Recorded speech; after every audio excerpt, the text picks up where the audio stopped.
Hello everyone and welcome back to Shadowman Stories. I can picture some of you already in bed, maybe some of you just getting home from work.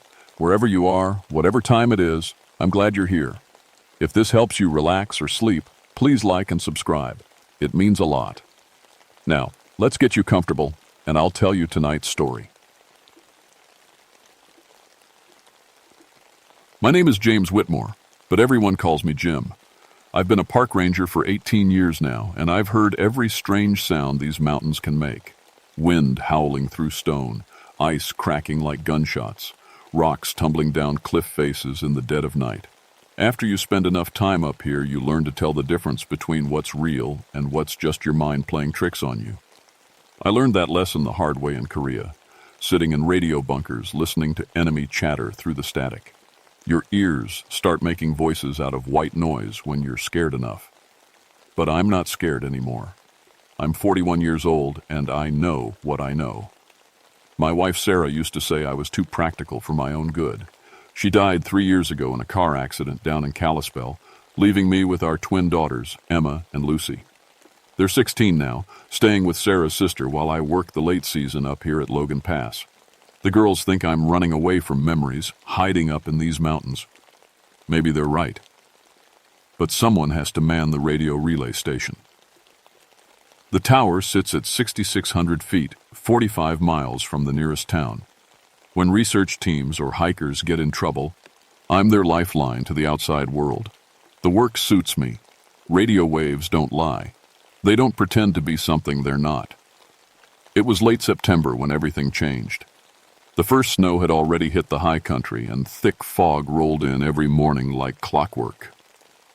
I was checking the antenna arrays when the call came in. Dr. Patricia Morse from the University of Montana had been studying avalanche patterns up near the old Blackfoot hunting grounds. Her team was supposed to radio in every 12 hours. They'd missed 2 check-ins. I tried raising them on the standard frequency. Nothing but static. Then I tried the emergency channel. Still nothing. That's when I should have called for backup, but the fog was too thick for helicopters, and it would take hours for a ground team to reach their last known position. I've always been good with radios. In Korea, I could pick voices out of interference that other operators couldn't even hear. So I grabbed my portable unit and headed up to the relay station. If anyone could reach them, it would be me. The fog was strange that morning. Usually it moves with the wind, flowing through the valleys like water. But this fog seemed to move on its own, forming shapes that looked almost like reaching hands. The air felt thick and wrong, like trying to breathe through wet wool. I found the research team's base camp just after noon. Their tents were still up, equipment running. Coffee was still warm in a metal cup sitting on a camp stove. But no people. No signs of struggle. Just those massive handprints in the snow around the camp's edge, each one twice the size of my own hand. The trees nearby looked wrong too. Someone or something had stripped bark from the trunks 15 feet up. Long, deliberate cuts that spiraled around each tree like writing. The sap that leaked out had crystallized into amber chunks, and when the wind blew through them, they made sounds like whispers. I keyed my radio and tried the emergency frequency again. This time I heard voices. Base camp, this is Dr. Morse. We're proceeding to grid reference 77 Alpha. I recognized her voice from our brief meeting 3 days ago. Relief flooded through me until I realized what she'd just said. Grid reference 77 Alpha was the exact location where I was standing, but there was no one here. Dr. Morse, this is Ranger Whitmore. What's your current position? Silence. Then her voice again, saying the exact same words. Base camp, this is Dr. Morse. We're proceeding to grid reference 77 Alp. Aha! I checked the radio frequency, double-checked the settings. Everything was working perfectly, but somehow I was picking up a conversation from 3 days ago, playing like a broken record. That's when I should have left. Should have hiked back down to the main station and called for a full search and rescue team. Instead, I kept listening to that radio, trying to make sense of what I was hearing. The voices on the radio kept changing.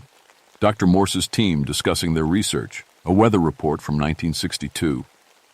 Then something that made my blood run cold. Voices speaking in Blackfoot, using words I didn't understand but somehow knew were very old. I was still trying to make sense of it when I heard Eddie Crow Feather's voice crackling through the static. Eddie was the backup ranger, half Blackfoot, and the best tracker in the park. He was supposed to be 40 miles away at the South Station. "Jim, you up there? Found something you need to see." I keyed the radio. "Eddie, how'd you get up here so fast?" No answer. Then his voice again. "Jim, you up there? Found something you need to see." The exact same words, same tone, same timing. I was still staring at the radio when I heard boots crunching in the snow behind me. I turned around and there was Eddie, walking out of the fog with a grim expression on his face. "Jesus, Eddie, how long have you been there?" He stopped about 10 feet away, studying the strange bark patterns on the trees. "Just got here. Took the snowcat up the back trail when you didn't answer your radio checks." "But I just heard you on the radio." Eddie shook his head. "Haven't used the radio since this morning. Why?" I played back the last few minutes of recorded transmission. Eddie's voice came through clear as day. "Jim, you up there? Found something you need to see." Eddie's face went pale. "That's not me, Jim. I never said those words." We stood there listening to the radio repeat conversations that had never happened. Eddie's voice telling jokes he'd never told. My own voice discussing weather patterns I'd never reported. It was Lee. Like the radio was picking up pieces of our lives and rearranging them into something new. "My grandfather used to tell stories about this place," Eddie said quietly. "Called it the place where the trees learned to talk." "Come on, Eddie. You know better than that." "Do I?" He pointed at the crystallized sap. "Ever seen tree sap turn to amber overnight? Ever seen bark stripped 15 feet up with no tool marks?" I couldn't answer that. The evidence was right in front of us, but accepting it meant accepting that everything I thought I knew about the world was wrong. That's when we found Dr. Morse's team. They were about a quarter mile from base camp, each one sitting against a different tree. At first, I thought they were resting. Then I got closer and saw their faces. Eyes wide open, staring at nothing, mouths open like they were in the middle of speaking, but no breath came out. Their skin had turned gray and hard, like old wood. When I touched Dr. Morse's shoulder, my hand came away sticky with sap. She'd been partially absorbed into the tree trunk, her body becoming part of the bark. But the worst part was the sound. Even though they were clearly dead, voices were still coming from their throats. Whispers in languages I didn't recognize, words that seemed to bypass my ears and speak directly to my brain. Eddie backed away from the trees. "We need to leave, now. We can't just leave them here. Jim, look at them. Really look." I did. The sap around their bodies was moving, flowing like slow water. New bark was growing over their skin, covering them inch by inch. And their voices were getting louder, more insistent. One of them was speaking in Sarah's voice. "Jim, where are you? I'm scared, Jim. Please help me." I knew it wasn't really Sarah, knew it was impossible. But hearing her voice again, sounding so frightened and alone, made me take a step toward the two. "Reese," Eddie grabbed my arm. "Don't listen to it. That's my wife's voice." "No, it's not. Your wife is dead, Jim. That thing is using her voice to get you closer." But Sarah's voice kept calling, "Jim, please, I'm lost. I can't find my way home." The fog was getting thicker. I could barely see Eddie standing right next to me, and somewhere in that fog I could hear footsteps. Big, heavy footsteps moving between the trees. "Eddie, tell me you hear that too." "Yeah, I hear it." His voice was barely a whisper. "Something's coming." The footsteps were getting closer. Whatever was making them had to be huge, judging by the sound. Each step made the ground vibrate slightly, and I could hear branches breaking as it moved through the forest. Eddie pulled out his radio. "Base station, this is Ranger Crow Feather. We have a situation at grid reference 77 Alpha. Request immediate backup." The response came back in Eddie's own voice. "Base station, this is Ranger Crow Feather. We have a situation at grid reference 77 Alpha. Request immediate backup." Eddie stared at the radio in his hand. "I didn't say that. You just said it." No, Jim. I said it 30 seconds ago. That's my voice from 30 seconds ago. The radio crackled again. This time it was my voice. Eddie, behind you. I hadn't said anything, but Eddie spun around anyway, and that's when we saw it. The thing was tall, maybe 16 feet, walking upright like a man but wrong in every other way. Its skin was bark, actual tree bark, rough and brown and moving like it was alive. Sap leaked from cracks in its surface, and where the sap touched the ground, new trees began to sprout. But the worst part was its face. It had dozens of mouths, all of them opening and closing at different times, and each mouth was speaking in a different voice. Dr. Morse's voice, Sarah's voice, Eddie's voice, my voice, all mixed together in a horrible chorus. "Run," Eddie whispered. We ran. The fog seemed to follow us, reaching out with gray fingers that felt almost solid. Behind us, I could hear that thing, crashing through the trees, getting closer with every step, and all around us the voices kept calling. "Jim, wait for me." That was Sarah. "Don't leave us here." That was Dr. Morse. "Help me, Jim. Please help me."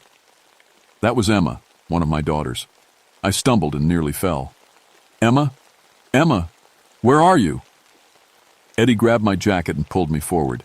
"That's not Emma. She's safe with her aunt. That thing is trying to trick you." But Emma's voice kept calling, "Daddy, I'm scared. There's something in the trees. It's trying to get me." I knew it wasn't real. Knew Emma was 200 miles away in Kalispell. But the voice sounded so young, so frightened. Every instinct I had as a father was screaming at me to find her, to protect her. We made it back to the Snowcat, but the engine wouldn't start. Eddie tried again and again, but it just clicked uselessly. The fog was so thick now that I couldn't see more than a few feet in any direction. "The radio," I said. "We can call for help." I switched to the emergency frequency, but all I heard was static. Then, slowly, voices began to emerge from the white noise. Voices I recognized from old case files, old search and rescue reports. The voices of people who had died in these mountains over the years. "This is Mark Stevens. I'm trapped in a cave near Avalanche Peak. Can anyone hear me?" Mark Stevens had died in a climbing accident in 1958. I'd read the report during my training. "This is Jennifer Walsh. My car went off the road near Lake McDonald. I'm hurt. Please send help." Jennifer Walsh had died in a car accident in 1961. Her body was found 3 days later. "This is Thomas Blackhorse. Something's following me. It's in the trees. It sounds like my brother, but my brother is dead."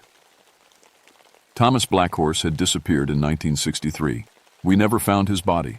The voices kept coming, dozens of them, all people who had died in Glacier National Park over the past 40 years. And they were all asking for help that would never come. "Jesus Christ," Eddie whispered.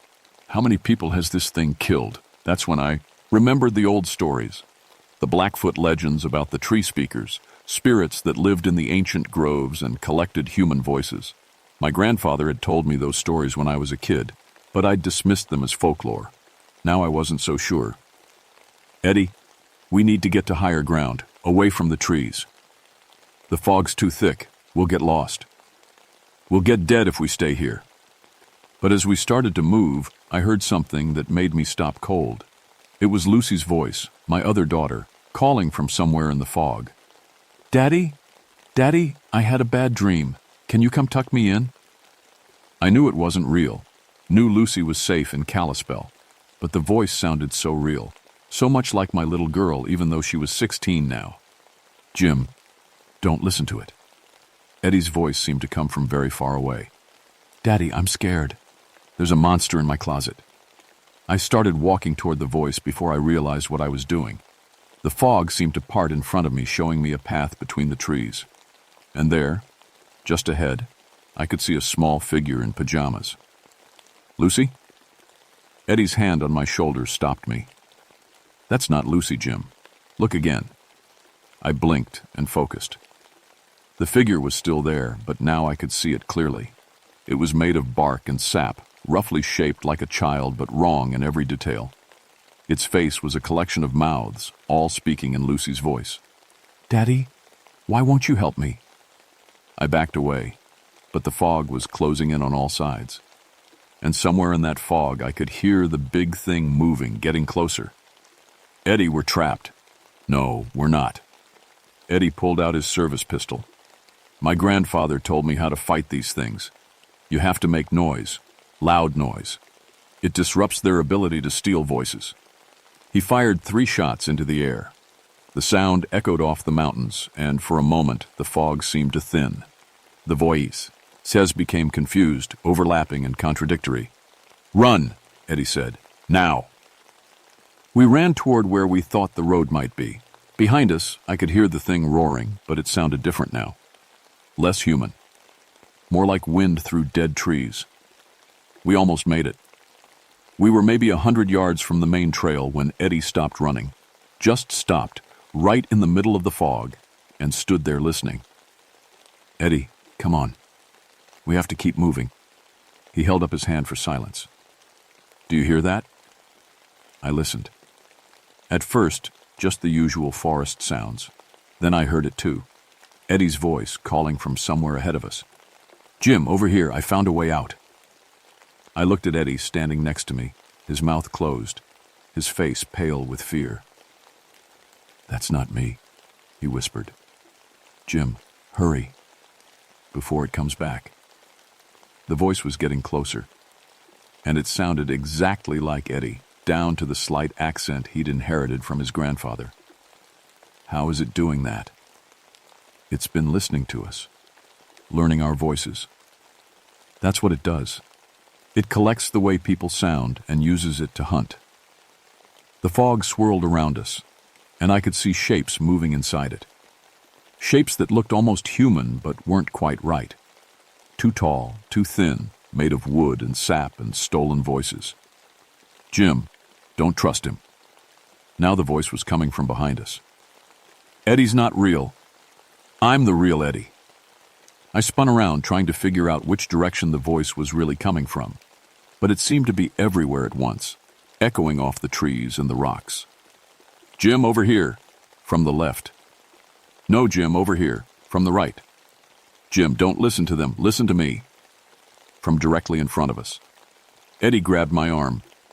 "We have to stick together. Whatever happens, don't follow any voice unless you can see my lips moving." That's when the real Eddie, the one standing next to me, opened his mouth and spoke. "Jim, I found a way out. Follow me." But his lips didn't match the words. The voice was coming from somewhere else, somewhere behind us. "Eddie, you're not speaking." He looked confused, touched his throat. When he tried to talk again, no sound came out. His mouth moved, but there was nothing. The thing had stolen his voice while he was standing right next to me. And then I saw it clearly for the first time. The bark-skinned voice thief emerged from the fog like a walking tree. Its skin was rough brown bark, constantly shifting and changing texture. Sap leaked from cracks in its surface, and where the sap dripped, new voices whispered from the ground. It had Eddie's voice now, and it was using it to speak to me. "Jim, it's okay. I'm fine. Just come a little closer." But I could see Eddie's real body starting to change. His skin was turning gray and hard. Bark was growing over his arms and legs. He was becoming part of the forest, just like Dr. Morse's team. The creature had dozens of mouths scattered across its body, each one speaking in a different voice. Sarah's voice, Emma's voice, Lucy's voice. The voices of everyone who had ever died in these mountains. "Why?" I asked. "Why are you doing this?" When it answered, it used my own voice, speaking words I had never said. Because voices are all that remain when the flesh dies, and I am very, very old. I understood then. This thing had been collecting voices for decades, maybe centuries.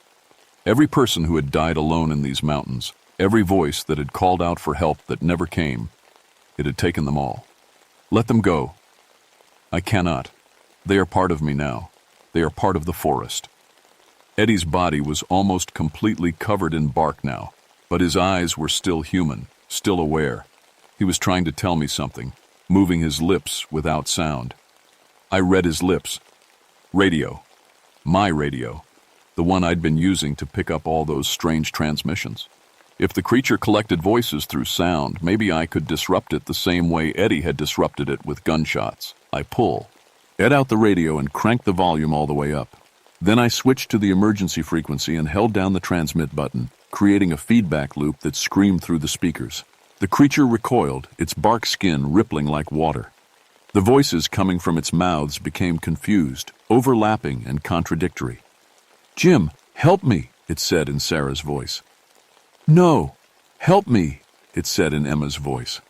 "Please, Daddy," it said in Lucy's voice. But now I could hear the difference. The voices weren't quite right. They were close, but not perfect. Like recordings played back through a broken speaker. I kept the feedback going, and the creature stumbled backward. Some of the bark fell away from Eddie's body, and he took a gasping breath. "The trees," he whispered. "It's connected to the trees." I looked around and saw what he meant. The creature wasn't just standing near the trees. It was connected to them by thick roots that disappeared into the bark. The entire grove was part of it, a single living organism that had been growing for centuries. "Jim, you have to burn it," Eddie said. "Fire. It's the only way." But I didn't have any way to start a fire. The fog was too thick, everything was too wet. That's when I remembered the crystallized sap. It was sticky, flammable, if I could get it to ignite. I pulled out my emergency flare and cracked it open. The red light cut through the fog like a knife, and the creature screamed with 100 different voices. "No," it said in my own voice. "You don't understand. I'm trying to help you. You're trying to kill me. Death is just another voice to collect. Let me have yours, Jim. Let me keep you safe in the forest forever." I threw the flare at the base of the nearest tree. The crystallized sap caught fire immediately, burning with a bright amber flame. The fire spread quickly, jumping from tree to tree, consuming decades of collected voices. The creature's scream was horrible. It sounded like every person who had ever died in these mountains, all crying out at once. The bark skin began to peel away, revealing something underneath that was even worse, a writhing mass of roots and sap and human bones. "Jim, run!" Eddie gasped. We ran through the burning forest, the creature's screams following us. Behind us, I could hear the voices fading one by one as the fire consumed the trees. Sarah's voice, Dr. Morse's voice, dozens of others, finally free after years of being trapped. We made it to the main trail just as the fog began to lift. In the distance, I could see the lights of the ranger station. We were safe. But Eddie never spoke again. The official report said that Dr. Morse's research team died in an avalanche. Eddie and I were listed as the only survivors of a separate incident involving equipment failure and exposure. The burned section of forest was blamed on a lightning strike. Nobody asked about the voices. Eddie retired from the Park Service a month later. The doctor said there was nothing physically wrong with his throat, but he never made another sound. He communicates through writing now, living quietly on the reservation with his family. I should have retired too. Should have taken my girls and moved somewhere far from the mountains. But I couldn't leave. Someone has to man the radio tower, and I'm the only one who knows what's really out there. The thing is, I still hear the voices sometimes. Not as often as before, but they're still there. Whispers in the static during heavy fog. Calls for help that I can't answer because I know they're not real. Or maybe they are real. Maybe the fire didn't kill the creature, just wounded it. Maybe it's still out there, learning new voices, growing stronger. I've tried to warn the new rangers, but they don't believe me. They think I'm just another old-timer with too many stories. They'll learn eventually. They always do. Last week, during a particularly heavy fog, I heard Emma's voice on the radio. Not the fake version the creature had used, but her real voice, calling from Kalispell where she's supposed to be safe.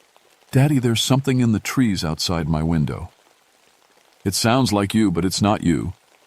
I called her aunt immediately. Emma was fine, asleep in her bed. She'd been having nightmares about voices in the forest, but that was normal for kids who'd lost their mother. Except Emma had never been to the forest. She'd never seen the burned section where the creature had lived. She couldn't know about the voices, unless it was spreading. I've been monitoring all the radio frequencies now, listening for signs that the creature has found a new home. The voices are getting stronger, more frequent, and they're not just coming from Glacier National Park anymore. Yesterday, I heard Lucy's voice calling from somewhere near Yellowstone. The day before, it was Sarah's voice broadcasting from the Rockies in Colorado. The fire didn't kill it, it just forced it to move. And now, it's hungry. I've written letters to park services across the country trying to warn them about what's coming. But they file my reports away with all the other crank letters from retired rangers who've spent too much time alone in the mountains. They don't understand. The creature isn't just a local phenomenon. It's spreading through the Forest Service radio network, using our own communication systems to hunt. Every voice it collects makes it stronger, gives it more tools to lure new victims. I'm the only one who knows how to fight it, the only one who's seen it and lived to tell about it. But I'm getting old, and my girls are growing up. Soon they'll want to visit me here in the mountains to see where their father works. And when they do, the creature will be waiting. It already knows their voices. It's been practicing. Some nights, when the fog is thick and the radio is full of static, I can hear it calling to me in Sarah's voice, "Jim, come home. Come home to the forest. We're all waiting for you here." I know it's not really Sarah. I know she's gone. But it sounds so much like her. So much like the woman I loved. And I'm so tired of being alone. Maybe one day, when the fog is thick enough and the voices are loud enough, I'll walk into the forest and let it take me. Let it add my voice to its collection. But not yet. Not while there are still people out there who need to be warned. The creature is patient. It's been waiting for centuries. It can wait a little longer. If you're reading this, if you work in the Forest Service or spend time alone in the mountains, remember what I've told you. Never follow a familiar voice into the fog. Never trust a radio transmission that sounds wrong, even if it's your own voice speaking. And if you hear voices calling from the trees, voices of people you love, people who are supposed to be safe somewhere else, don't listen. Run, run, and pray that the fog doesn't follow you home. Because the bark-skinned voice thief is still out there, still collecting, still growing stronger. And it knows your voice now, too.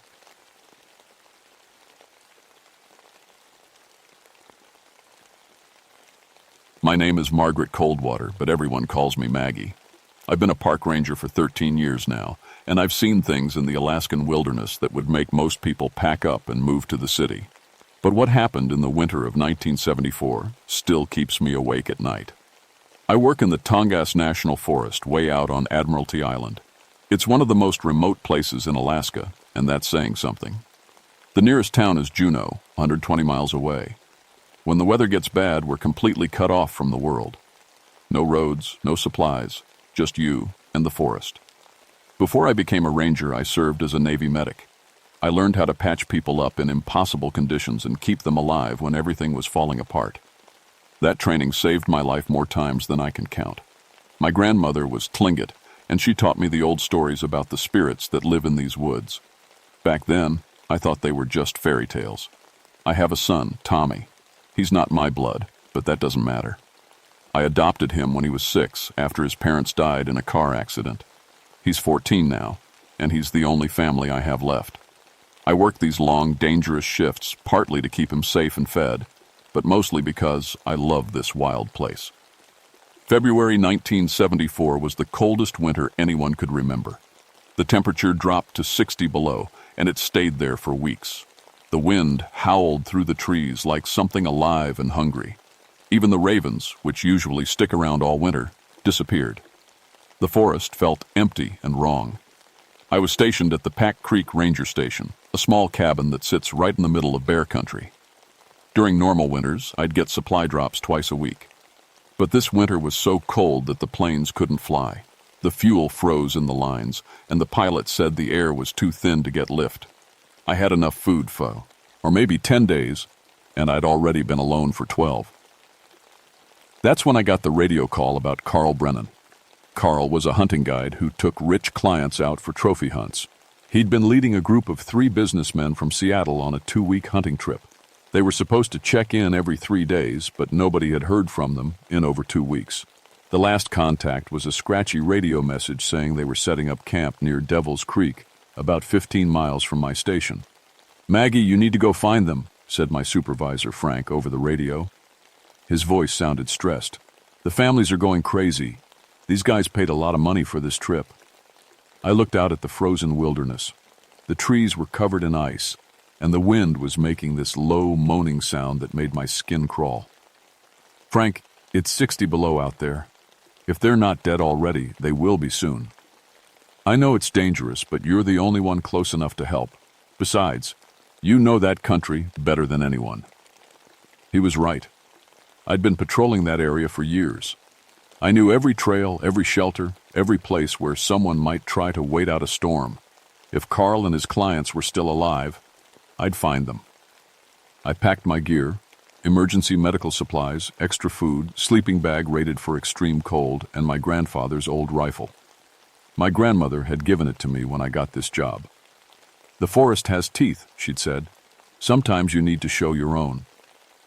The morning I left, the thermometer outside my cabin read -58 degrees.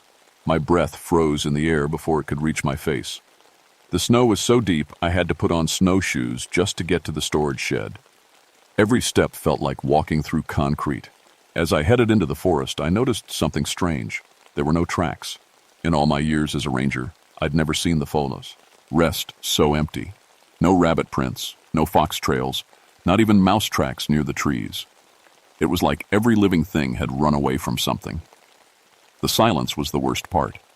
In a normal forest, even in winter, you hear sounds.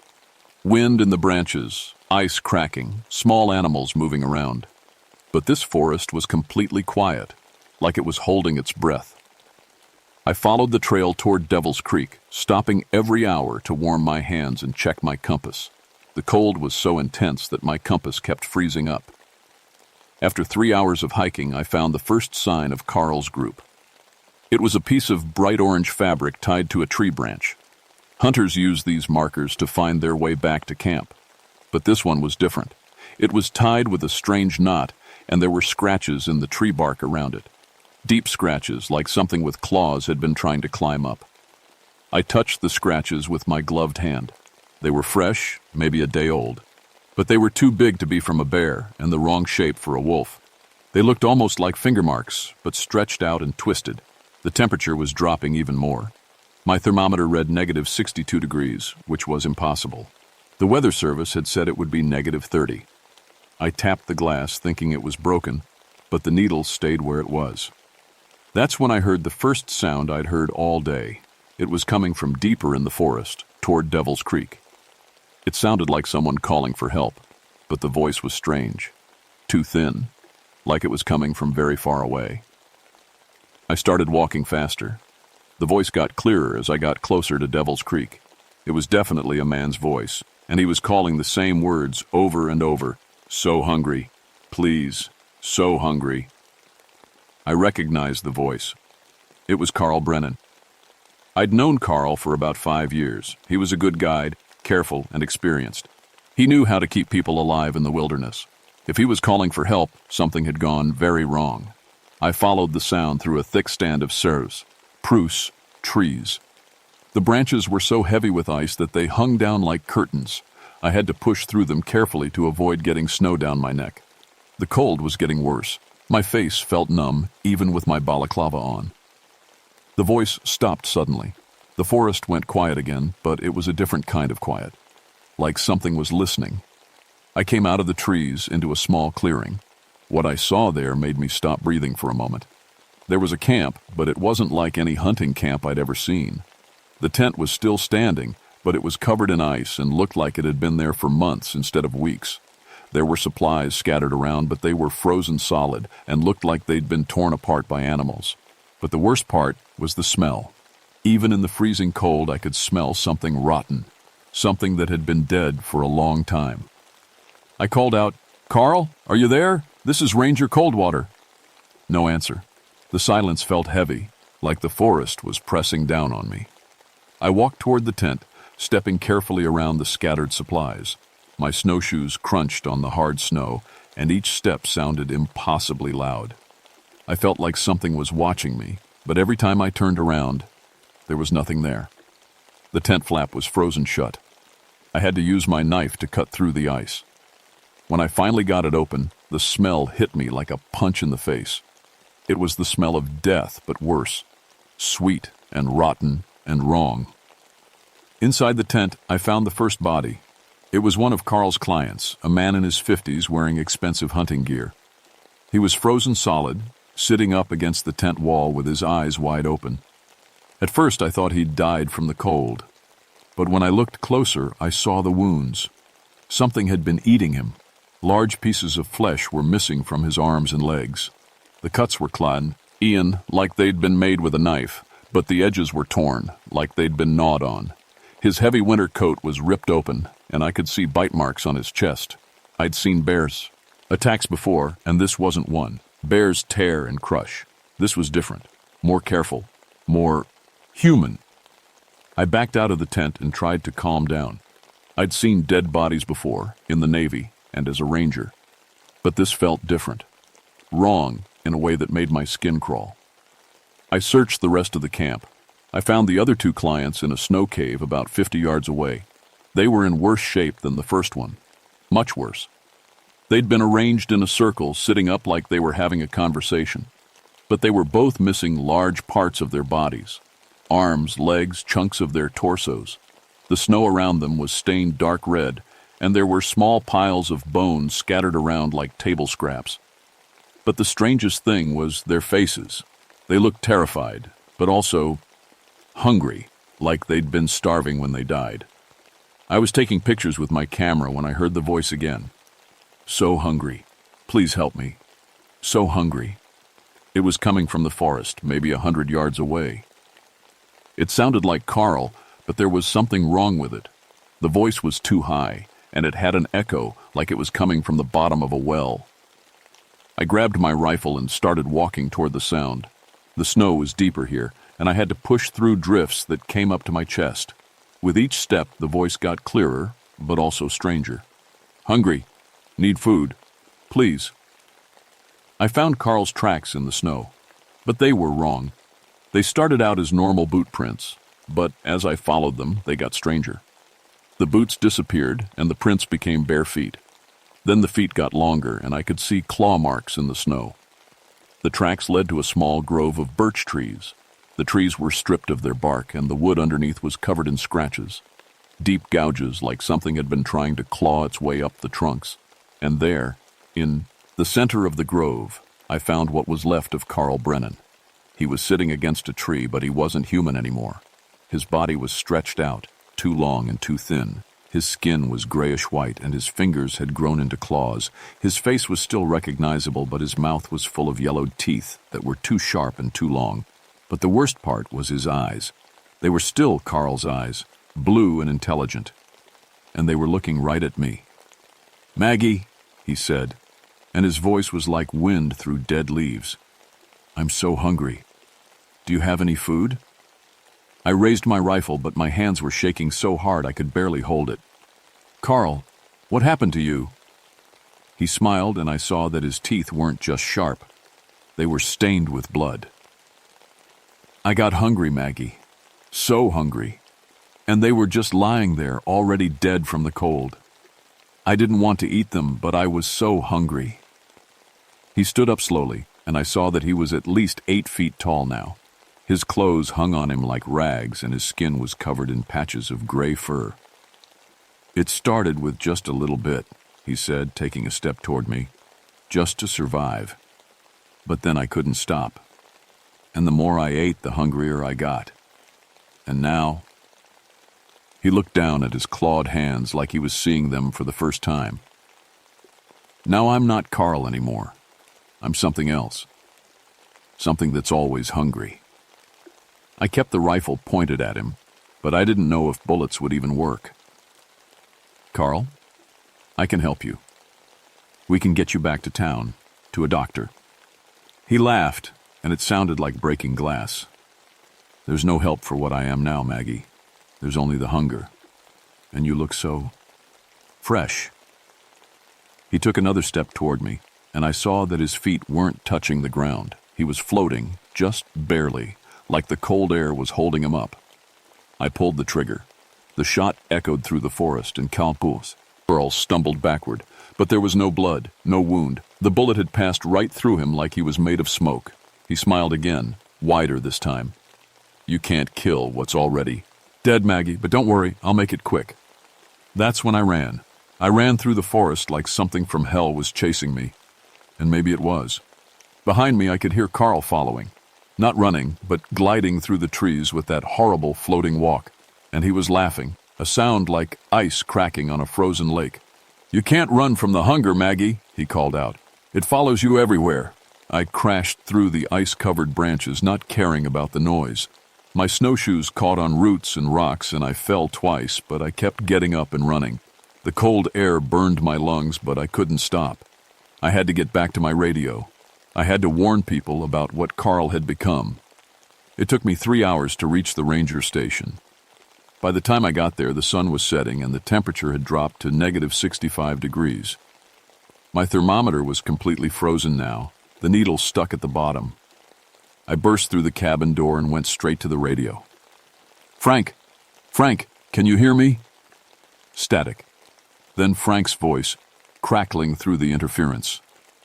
Maggie, did you find them? They're dead, Frank. All of them.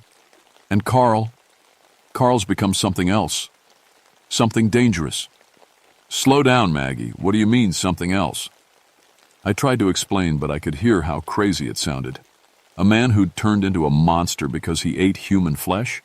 A creature that couldn't be killed by bullets? Frank probably thought I was having a breakdown from the cold and isolation. Look, just send help, I said. Send a helicopter, a plane, anything. I need to get out of here.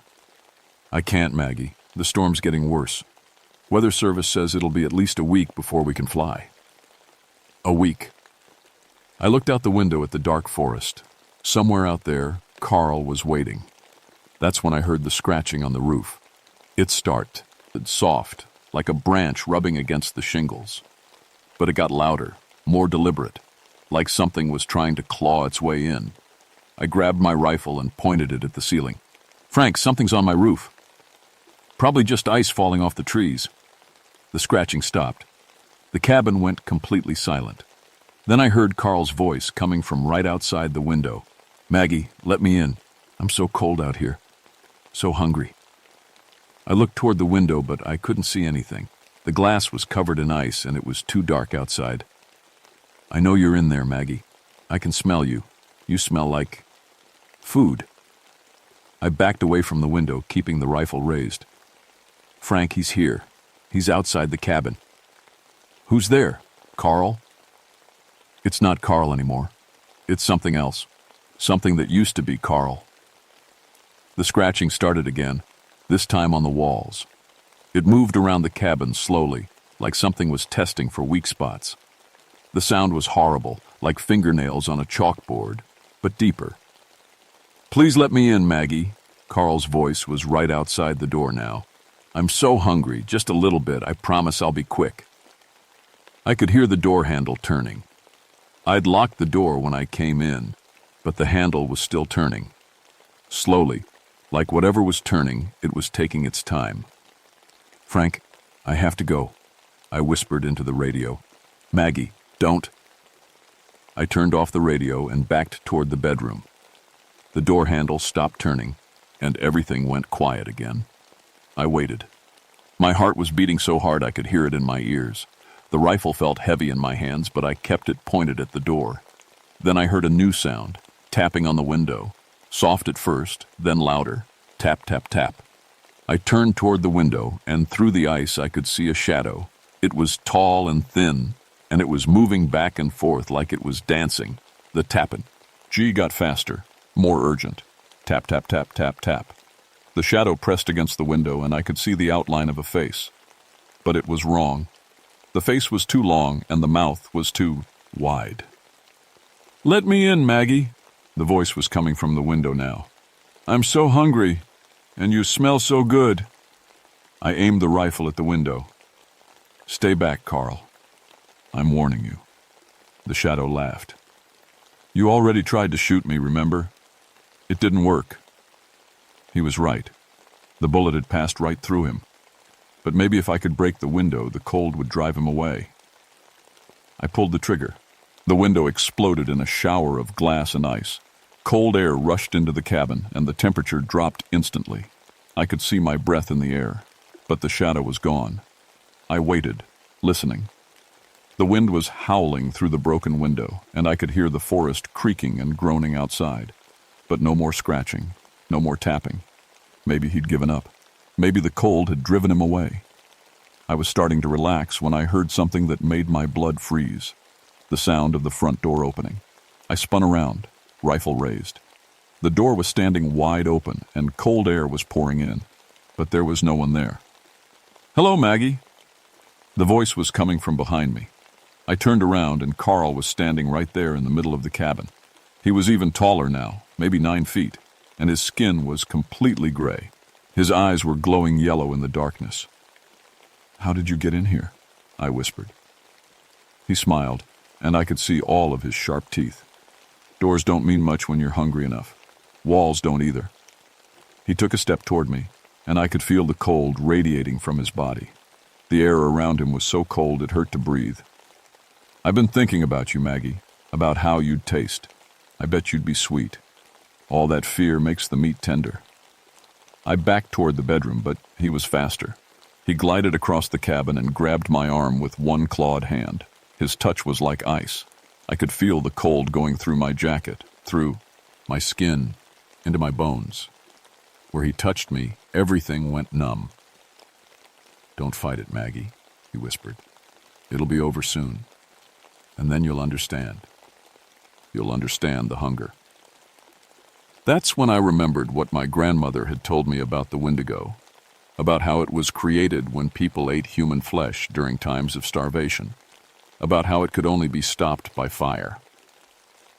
I still had my emergency flare gun in my jacket pocket. With my free hand, I pulled out the flare gun and fired it directly into Carl's chest. The flare burst into red fire, and Carl screamed. It was the most horrible sound I'd ever heard, like a person and an animal screaming at the same time. He let go of my arm and stumbled backward, his gray fur smoking. "Fire," he hissed. "You remembered about the fire."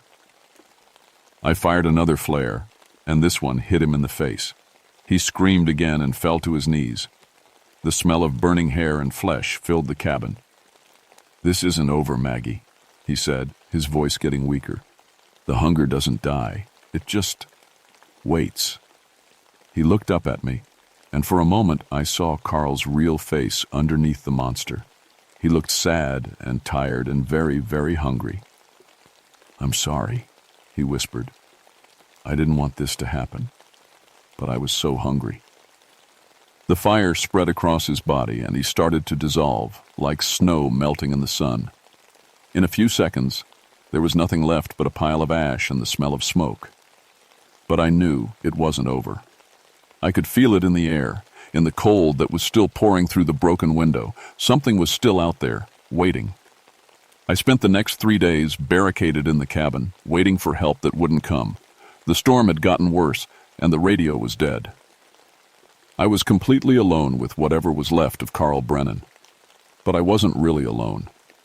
I could feel him out there, watching, waiting. On the 4th day, I heard a plane. It was Ray Kowalski, a bush pilot who worked for the Park Service. He'd managed to get through the storm to bring me emergency supplies. I'd never been so happy to see another human being. "Maggie," he called out as he landed his ski plane on the frozen lake. "You okay in there?" I opened the cabin door and ran out to meet him. Ray was a big man, tough and reliable. He'd been flying in Alaska for 20 years, and he'd never met a storm he couldn't handle. "Ray, thank God you're here. We have to get out of here. Right now." He looked at me like I was crazy. "What's the rush? I just got here. Besides, the storm's getting worse. We might be stuck here for a few days." "No, Ray, we can't stay. There's something out there. Something dangerous." I tried to explain what had happened, but Ray didn't believe me. He thought I was having cabin fever, seeing things that weren't there.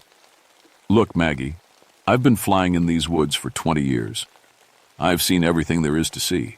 There's nothing out there but trees and snow." but I could see it in his eyes. He was already getting hungry. Ray had been flying for 8 hours straight, and he hadn't eaten anything. He kept looking at the emergency food supplies he'd brought, then at me, then back at the food. His eyes were getting that same look I'd seen in the dead hunters' faces. "Ray, when did you last eat?" He thought about it. "Yesterday morning, I think. Maybe the day before. I can't remember." That night, Ray started acting strange. He kept talking about how hungry he was, how he couldn't stop thinking about food. He ate all the emergency rations, but it didn't help. He just got hungrier. "Maggie, do you have any more food?" he asked around midnight. "I'm so hungry I can't think straight." I gave him my last can of soup, but he finished it in 2 bites. Then he started looking around the cabin like he was searching for something. "Ray, are you okay?" He turned to look at me, and I saw that his eyes were changing. They were getting lighter, more yellow, like Carl's eyes had been. "I'm fine," he said, but his voice sounded different, thinner. "I'm just hungry." He stood up and walked toward me. He was moving differently now, more like he was floating than walking. "Ray, sit down. You're scaring me." "I'm not trying to scare you, Maggie. You smell so good. Like food." I backed toward the bedroom, but he was faster. He grabbed my arm with fingers that had grown into claws. "Don't fight it, Maggie. Carl told me how good you'd taste, how tender your meat would be." "Carl's dead, Ray. I killed him." Ray laughed, and it sounded like breaking glass. "You can't kill the hunger, Maggie. It just moves from one person to the next, and now it's in me." His grip was getting tighter, and I could feel the cold spreading through my arm, the same cold I'd felt when Carl had touched me. "Ray, you have to fight it. This isn't you." "But I'm so hungry, Maggie. And you're right here, fresh and warm and perfect." He opened his mouth, and I saw that his teeth had grown into fangs. He was going to bite me, and then I'd become like him, always hungry, always looking for the next meal. That's when I remembered the rest of my grandmother's story, about how the Wendigo could only be truly destroyed by sacred fire, fire that had been blessed by the old ceremonies.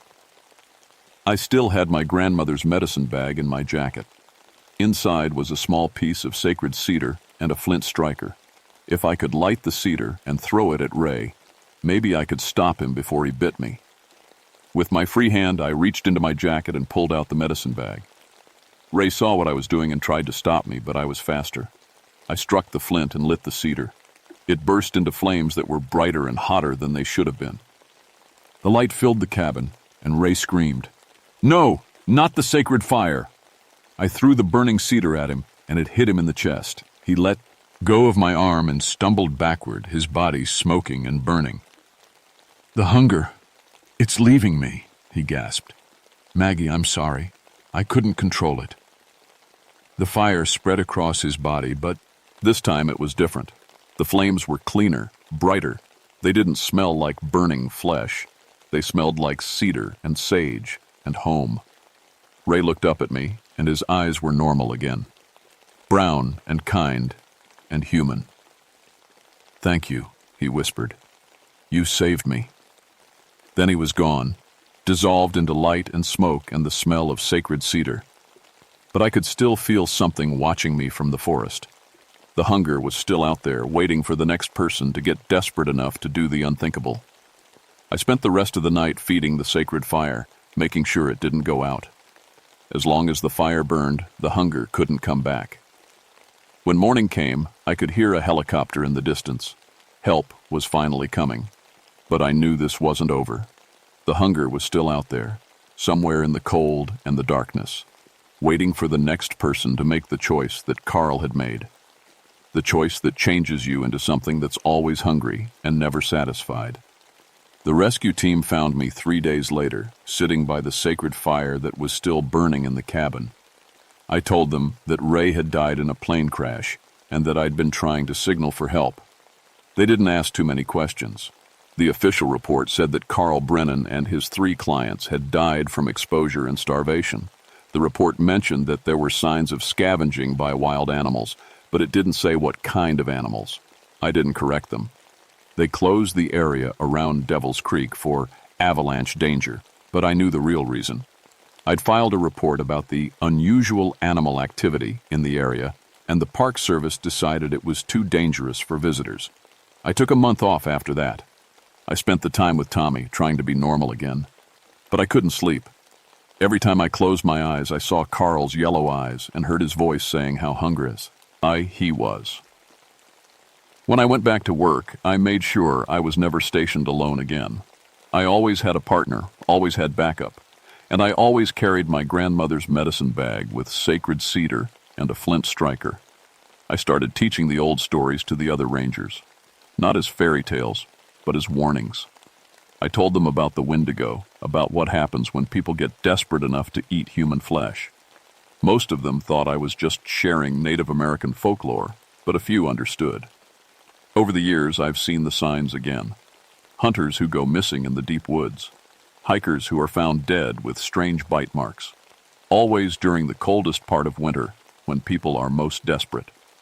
I've responded to 3 more incidents since 1974. Each time I've found the same thing. People who got lost, got hungry, and made the choice that Carl made. And each time I've had to light the sacred fire and send them to whatever peace they could find. The hunger is still out there. It's patient, and it's cunning, and it knows how to wait. It knows that people will always get desperate, always get hungry enough to do things they never thought they could do. Tommy is grown now, with children of his own. But every winter, when the temperature drops and the snow gets deep, I worry about him. The hunger doesn't just affect the person who eats human flesh. It affects their families, their children, their entire bloodline. Sometimes on the coldest nights, I can see it in Tommy's eyes. A look that's just a little too hungry, a little too desperate. And I know that someday, I might have to make the hardest choice of my life. I've trained other rangers to recognize the signs, to carry the sacred fire, to know the old stories. Because this isn't just about one monster in the woods. This is about what people become when they're pushed too far, when they're too hungry and too desperate and too alone. The forest is still out there, cold and dark and patient, and somewhere in the deepest parts of the woods where the snow never melts and the sun never shines, the hunger is waiting. Waiting for the next person to make Carl's choice. Waiting for the next starving season.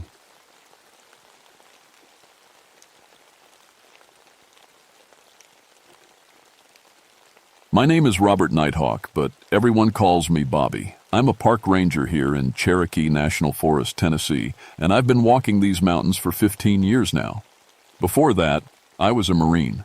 Before that, I was just a Cherokee kid who listened to his great-grandfather's stories and thought they were just made-up tales to keep children from wandering too far into the woods. I should have listened better. It was October 1981, and the leaves were starting to turn. The mountains looked like they were on fire with all the reds and golds. But something felt wrong that month. The weather was too warm for October, and the animals were acting strange. Deer wouldn't come down to the waterholes. Birds flew in circles like they were confused. Even the insects seemed quieter than usual. I live in a small cabin about 30 miles from Robbinsville, deep in the Unicoi Mountains. My wife Sarah and my daughter Lisa, who's 16, stay in town during the school year. I only see them on weekends.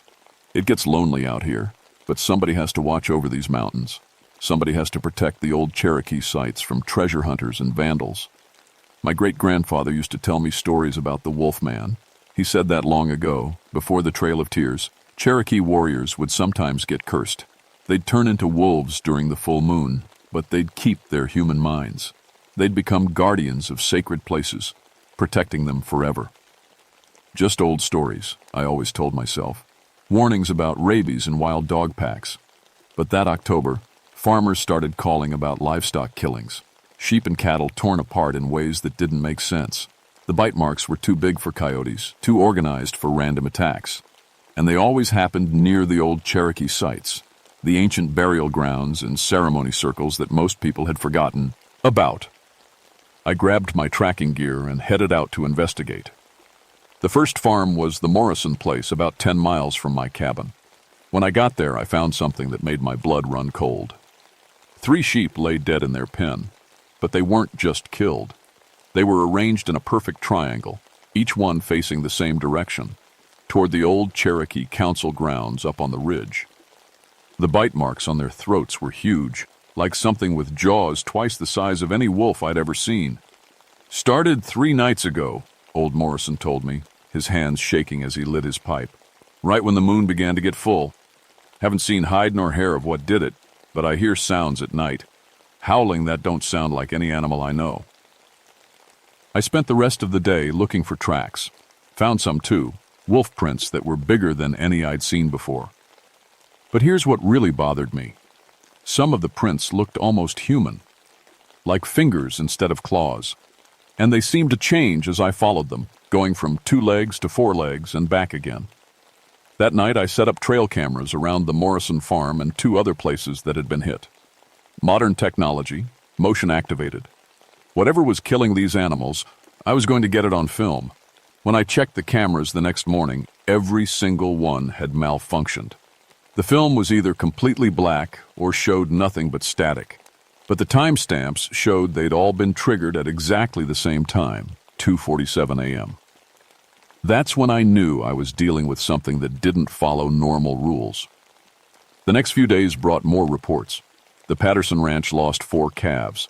The old Hendricks place had their entire chicken coop destroyed. Each time the animals were arranged in patterns that looked like Cherokee symbols. Each time the attacks happened near sacred sites. I called in my OLC to friend Tim Patterson, not the rancher, but the game warden from the next county over. Tim was a good tracker, and he had hunting dogs that could follow any trail. Maybe together we could figure out what was happening. "You look like hell, Bobby," Tim said when he arrived at my cabin. "When's the last time you slept?" "Don't remember," I admitted. "Every time I close my eyes, I hear that howling." Tim brought 3 of his best tracking dogs, Blue, Rex, and Sadie. These dogs had tracked down bears, wild boars, and even a cougar once. If there was a scent trail, they'd find it. We started at the Morrison farm, where the attacks had begun. The dogs picked up the scent immediately and started following it toward the mountains. But after about a mile, they stopped. All 3 dogs sat down at the same spot and refused to move forward. They were whimpering and looking up at the trees like they could see something we couldn't. "Never seen them act like this," Tim muttered. "It's like they're afraid." That's when we heard it, a howl that seemed to come from everywhere at once. It started low and deep, like a normal wolf, but then it changed. It became something else, something that sounded almost like a human voice, singing in Cherokee. The dogs bolted. All 3 of them turned and ran back toward the truck, their tails between their legs. Tim and I looked at each other, and I could see the same fear in his eyes that I felt in my gut. "What the hell was that?"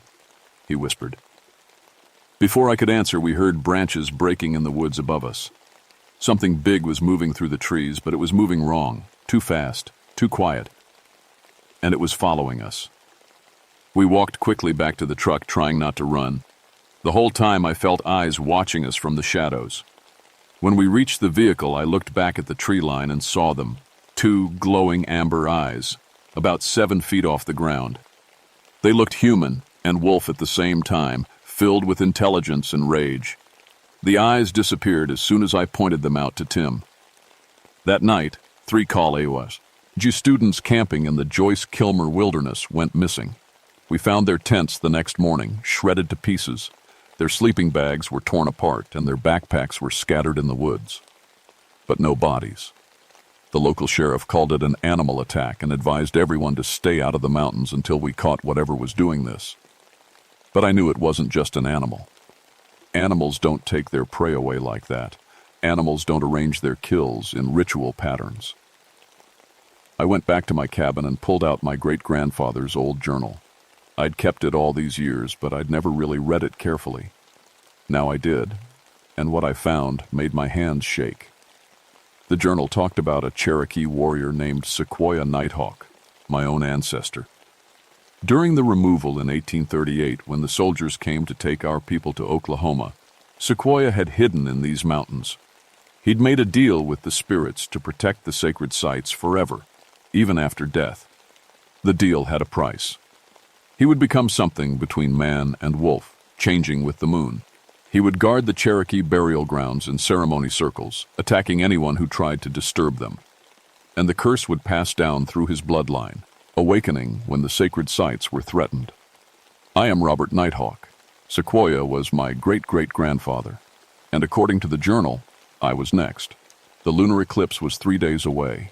My great-grandfather's journal said the Wolfman's power would be strongest then, when the moon turned red with blood.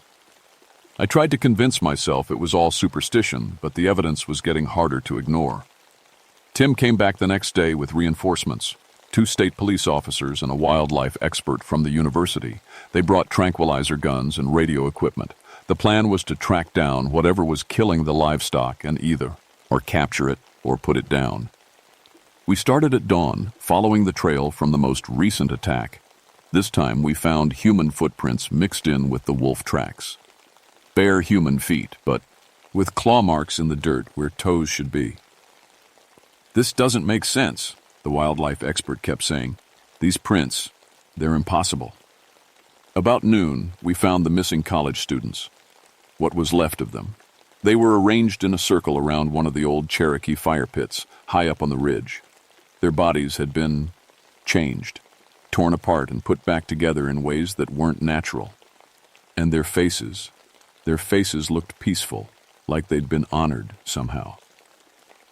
One of the state police officers threw up. The other one got on his radio and called for backup. But Tim and I just stood there, staring at the scene, because we both understood what we were looking at. This wasn't random killing. This was ceremony. This was protection. That night I was alone in my cabin when I heard Sarah's car coming up the mountain road. My wife and daughter weren't supposed to be here until the weekend, but Lisa had convinced her mother to come early. She wanted to see the lunar eclipse from the mountains. I ran outside to meet them, but I could already smell it in the air. The wild, dangerous scent that meant the Wolfman was near. And I could feel something changing inside me. Something that had been sleeping in my blood for 39 years. "You have to leave," I told them, "right now, tonight." "Bobby, what's wrong?" Sarah asked. "You look sick." "Please," I begged. "Just trust me. Take Lisa and go back to town. Don't come back until after the eclipse." But it was too late. The howling started again, closer this time, and now I could understand it. The sounds weren't just noise. They were Cherokee words, calling to me, telling me to come home. Lisa grabbed my arm. "Dad, what is that?" That's when I saw them. Wolves. Dozens of them coming out of the woods around my cabin. But these weren't normal wolves. They were huge, the size of ponies, with glowing eyes and intelligence in their faces.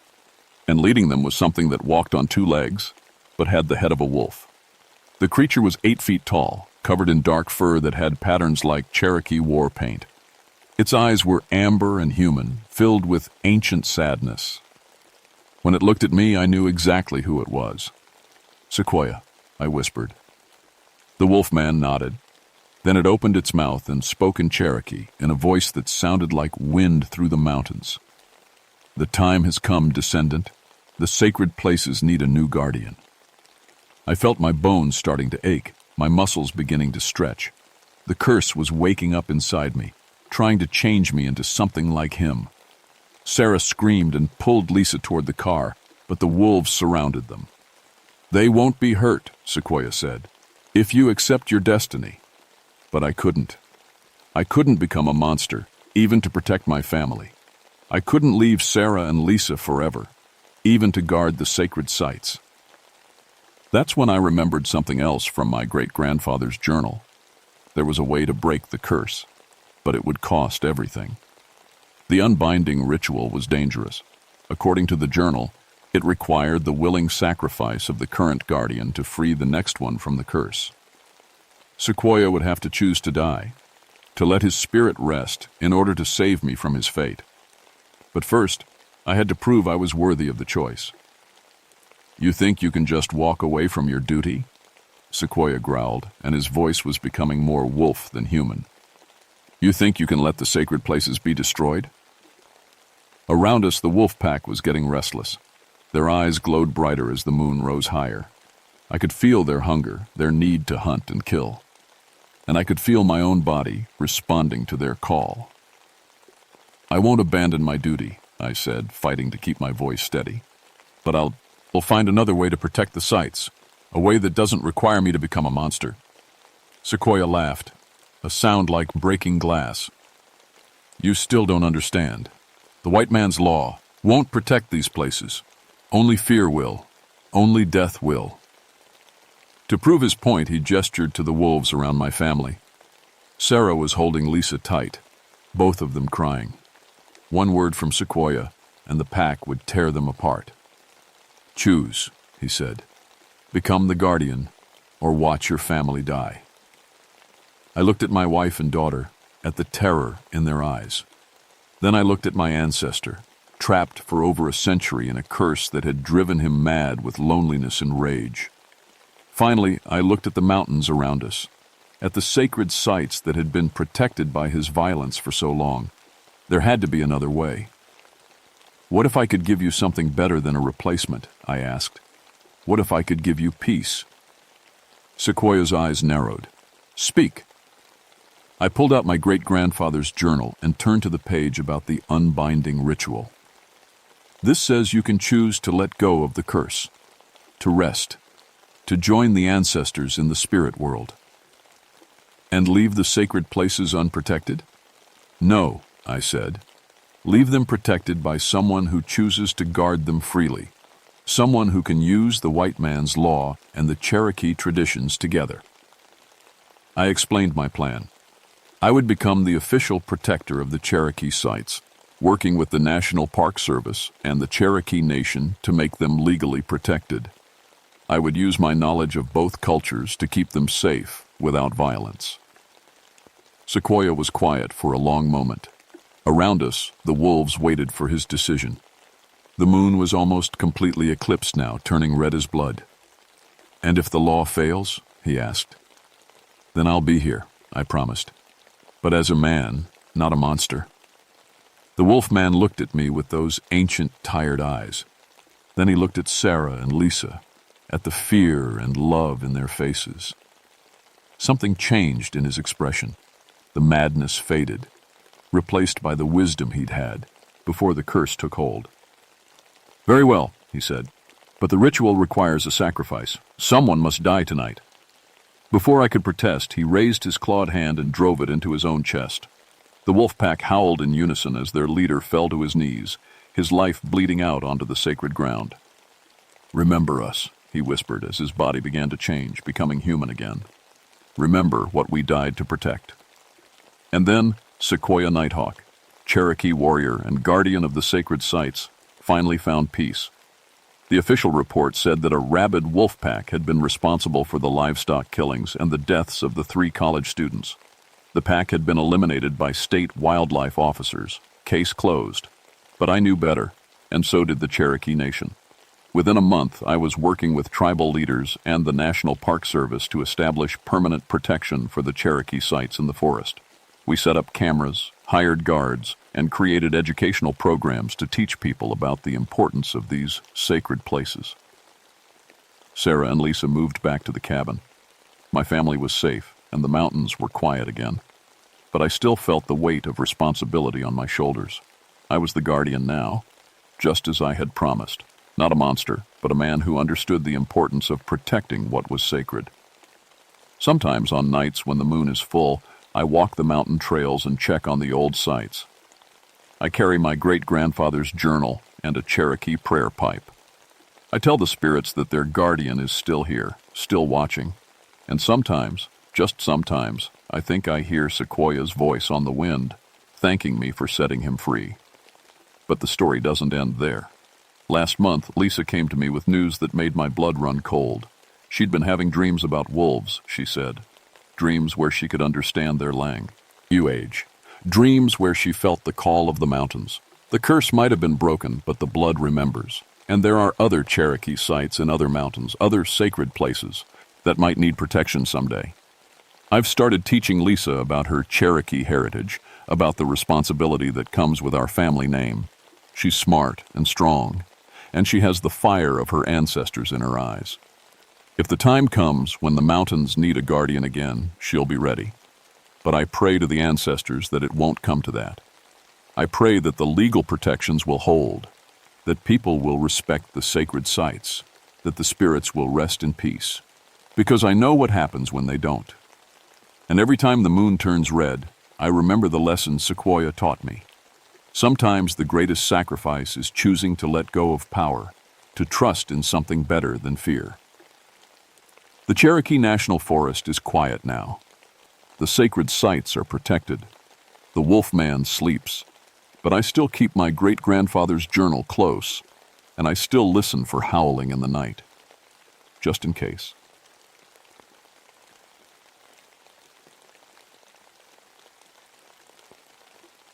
My name is Michael Shadowbane, and I've been a park ranger for 20 years. I know that sounds like a made-up name for someone who deals with shadow creatures, but it's real. My Cherokee grandmother gave it to our family long ago, and now I understand why. I work in the Great Smoky Mountains National Park in North Carolina. It's beautiful country, but it holds secrets that most people never see. Dense forests, hidden valleys, and places where the Cherokee used to perform ceremonies that are older than memory. Before I became a ranger, I was a photographer. I loved catching wildlife in their natural moments. A deer drinking at dawn, a bear fishing in the stream. My camera was my best friend until my wife Sarah died in a car accident 5 years ago. After that, I couldn't look through a lens without seeing her face in every shadow. My 2 kids, Tommy and Lisa, are 12 and 10. They visit me at the ranger station during summer break, and I worry about them constantly. This job can be dangerous, but not in the ways you'd expect. August in the Smokies is brutal hot. The air sits heavy and thick, like a wet blanket you can't shake off. Tourists come by the thousands, and most of them don't respect the wilderness.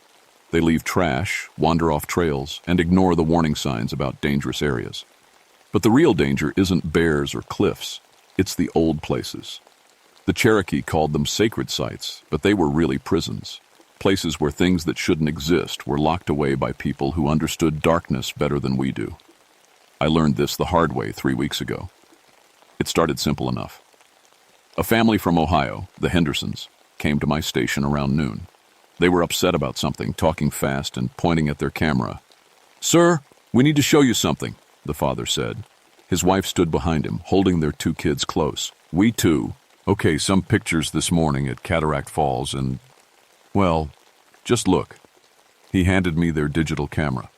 The first photo showed a normal family portrait. Mom, Dad, 2 kids smiling at the camera. But something was wrong with their shadows. In the bright morning sun, all 4 family members cast shadows that pointed in completely different directions. "Camera malfunction," I said, handing it back. "Sometimes the flash creates weird lighting effects." But the father flipped to the next photo. Same family, same pose. But now their shadows were moving. Not just pointing wrong directions. Actually moving. The kids' shadows were reaching toward their parents like they were trying to grab something. "We didn't notice until we got back to the car," the mother whispered. "But look at the last one." The final photo made my blood run cold. The family stood in the same spot, but their shadows had completely detached from their bodies. 4 dark shapes moved independently across the ground, circling the family like hungry wolves. I've seen camera tricks before. Double exposure, lens flare, all kinds of technical problems. But this was different. These shadows had personality. They moved with purpose. "Where exactly did you take these?" I asked. The father pointed toward the trail that led to Cataract Falls. "About 2 miles up, where the old Cherokee ceremonial site is. There's a sign that says, 'Historical Area. Please respect.'" My heart sank. I knew that place. My grandmother had told me stories about it when I was young. Stories about shadow walkers and ceremonies that kept evil things locked away. Stories I'd always thought were just legends. "Did you feel anything strange while you were there?" I asked. The mother nodded quickly. "Cold. Even in this heat it was cold and quiet. No birds, no insects, nothing. I looked at the photos again. The shadows seemed to be moving, even as I watched, shifting slightly when I wasn't looking directly at them. I need to check out the area, I told them. Why don't you folks head back to Cherokee Town for the day? Maybe visit the museum. Stay away from the backcountry trails. After they left, I sat alone in my station, staring at the photos on my own camera, where I'd copied them. 20 years of ranger work, and I'd never seen anything like this. But I had a feeling I was about to see much worse. I hiked out to Cataract Falls the next morning, carrying my camera and a heavy feeling in my stomach. The trail was busy with tourists, but as I got closer to the Cherokee site, the crowds thinned out. Most people don't like going to places that feel wrong, even if they can't explain why. The ceremonial site sits in a natural clearing beside the falls. Ancient stones arranged in a circle, with symbols carved so deep they've survived centuries of weather. My grandmother said Cherokee medicine men used to come here to bind evil spirits. Looking at those stones now, I believed her. I found the spot where the Henderson family had posed for their photos. The ground was scorched in 4 perfect human shapes, like someone had used a giant magnifying glass to burn shadows into the earth. The grass around the burn marks was dead, turned brittle and black. I took pictures of everything, but when I looked at them on my camera screen, I saw something that made my hands shake. In every photo, there was a 5th shadow, a tall, human-shaped darkness that stood just outside the stone circle watching me. I spun around looking for whoever was casting the shadow. Nobody there, just me, alone in the clearing with the sound of rushing water and my own rapid heartbeat. That's when I noticed my own shadow was wrong. It pointed toward the stone circle instead of away from the sun. As I watched, it began to move on its own, stretching toward the ancient stones like it was being pulled by invisible hands. I ran. I'm not proud of it, but I ran back down the trail like something was chasing me, and maybe sometimes Hing was. Back at the ranger station, I called my friend Amy Whitehorse. She's Cherokee, works as a seasonal ranger, and knows more about the old stories than anyone I've met. If anyone could help me understand what was happening, it was her. "Mike, you sound scared," she said when she answered. "What's going on?" I told her everything. The photos, the burn marks, the shadow that shouldn't exist. She listened without interrupting, which worried me more than if she'd laughed at me. "My grandmother told me about places like that," she said finally. "Shadow walkers. They're not ghosts or spirits. They're something else. Something that exists between the world of light and the world of darkness. What do they want? They feed on life force. But they can't touch living people directly. They have to steal our shadows first. Once they have your shadow, they have part of your soul, the part that connects you to the light. What happens to people who lose their shadows?" Amy was quiet for a long moment. "They die. Usually within a day or two. The body can't survive without its shadow. It's like losing part of your life force." That night, I couldn't sleep. Every time I closed my eyes, I saw that 5th shadow standing in the clearing, watching, waiting. Around midnight, I heard scratching at my cabin door, like fingernails on wood, but softer. More like whispers made of sound instead of words. I looked out the window and saw them, the Henderson family, standing in my yard. But something was wrong with them. They moved too slowly, like they were walking underwater, and they cast no shadows in the moonlight. I opened the door, and the smell hit me immediately, sweet and rotten, like flowers left too long in the sun. The father looked at me with eyes that seemed too dark, too deep. "Ranger Shadowbane," he said, his voice echoing strangely. "We came to thank you." "Thank me for what?" "For showing us the truth, for helping us understand what we really are now." The mother stepped forward. Her skin had a gray tint, and I could see veins standing out like dark rivers beneath the surface. "We don't need our shadows anymore. We are the shadows now." Their children stood behind them, silent and still. Too still for kids who should be full of energy and questions. "Where are your shadows?" I asked, though I already knew the answer. "We gave them to the Shadow Walker," the father said. in exchange for understanding, for peace. I backed away from the door. You need to leave, now. We can't leave, the mother said sadly.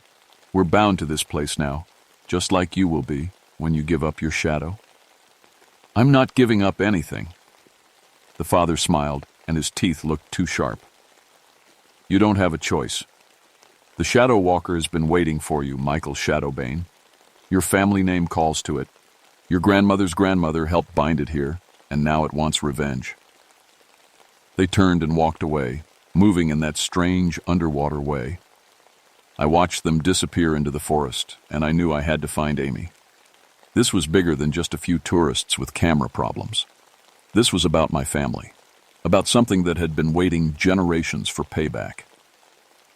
I found Amy at the Cherokee Cultural Center the next morning. She was teaching a group of tourists about traditional crafts, but when she saw my face, she quickly dismissed them. It's getting worse, isn't it? She said. I told her about the Henderson family's visit, about their gray skin and missing shadows, about what they'd said about my family name. Amy's face went pale. My grandmother mentioned the Shadowbane family. She said they were the ones who helped perform the binding ceremony. If the Shadow Walker is free, it will come for you first. How do we stop it? We need to perform the binding ritual again, but it requires a sacrifice. Someone has to give up their shadow willingly to strengthen the bonds. There has to be another way. Amy shook her head. The Cherokee medicine men knew what they were doing. Some evils can't be destroyed, only contained. And containment requires payment. We drove back to the ceremonial site together. The day was hot and humid with storm clouds building in the distance. The kind of weather that makes everything feel oppressive and wrong. The clearing looked different in daylight. The stone circle seemed larger, more imposing. The burn marks where the Henderson family had stood were deeper now, carved into the earth like permanent scars.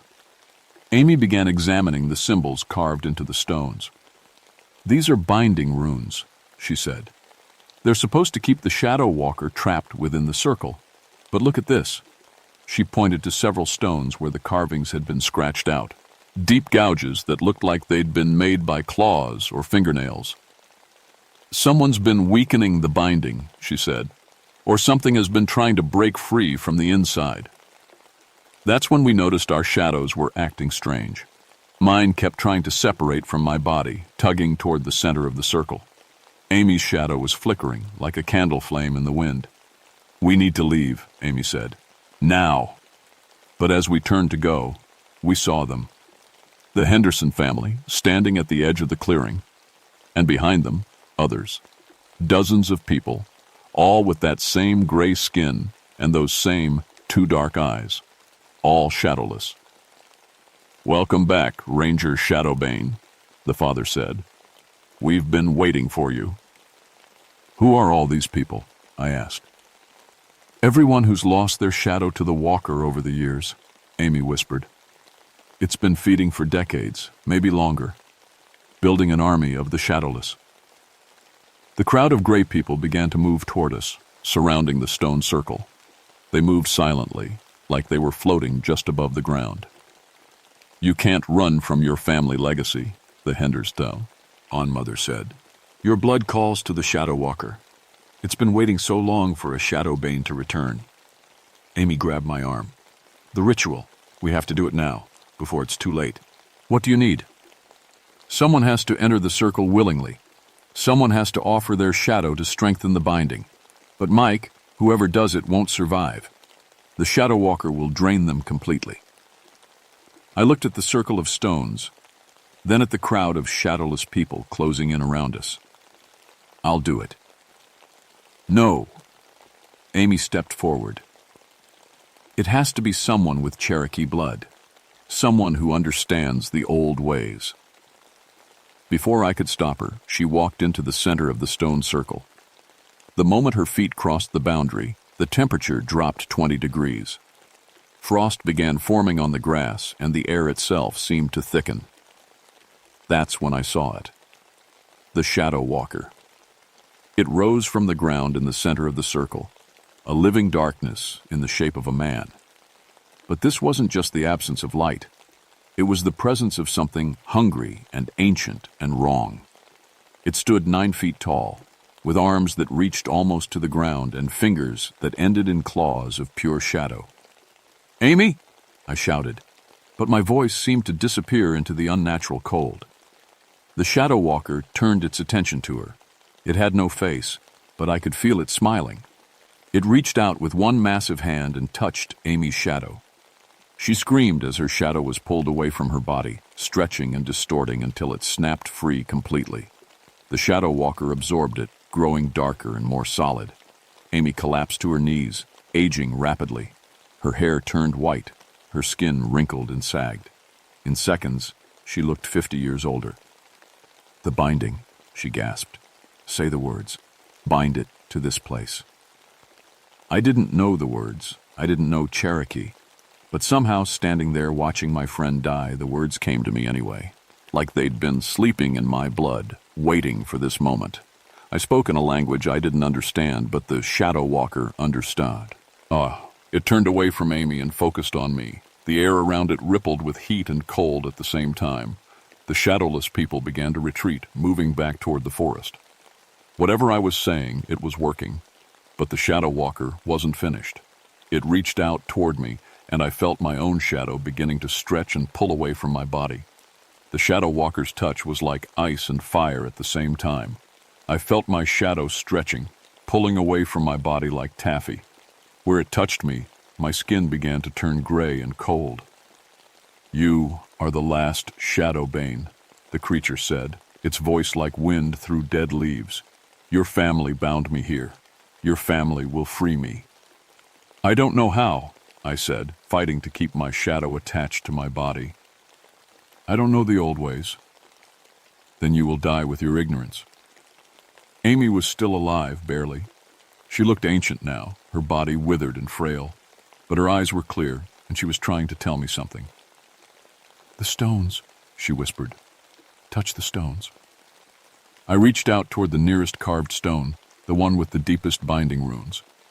The moment my fingers touched it, knowledge flooded into my mind. Memories that weren't mine, passed down through generations of Cherokee medicine men and women. I saw the original binding ceremony. Dozens of Cherokee warriors and spiritual leaders working together to trap the Shadow Walker. I saw my own ancestors, the Shadowbane family, lending their strength to the ritual. And I saw what the Shadow Walker really was. It wasn't just a creature that fed on shadows. It was a guardian, corrupted by centuries of anger and isolation. The Cherokee had bound it here to protect a sacred site, but the binding had twisted it into something evil. It had been alone for so long that it had forgotten its original purpose. "You were supposed to protect this place," I said, understanding flooding through me, "not destroy it." The Shadow Walker paused, its grip on my shadow loosening slightly. I protected. I watched. I waited. But the people forgot. They stopped coming. They stopped caring. Because you killed them. You stole their shadows. I was hungry. I was alone. The binding made me wrong.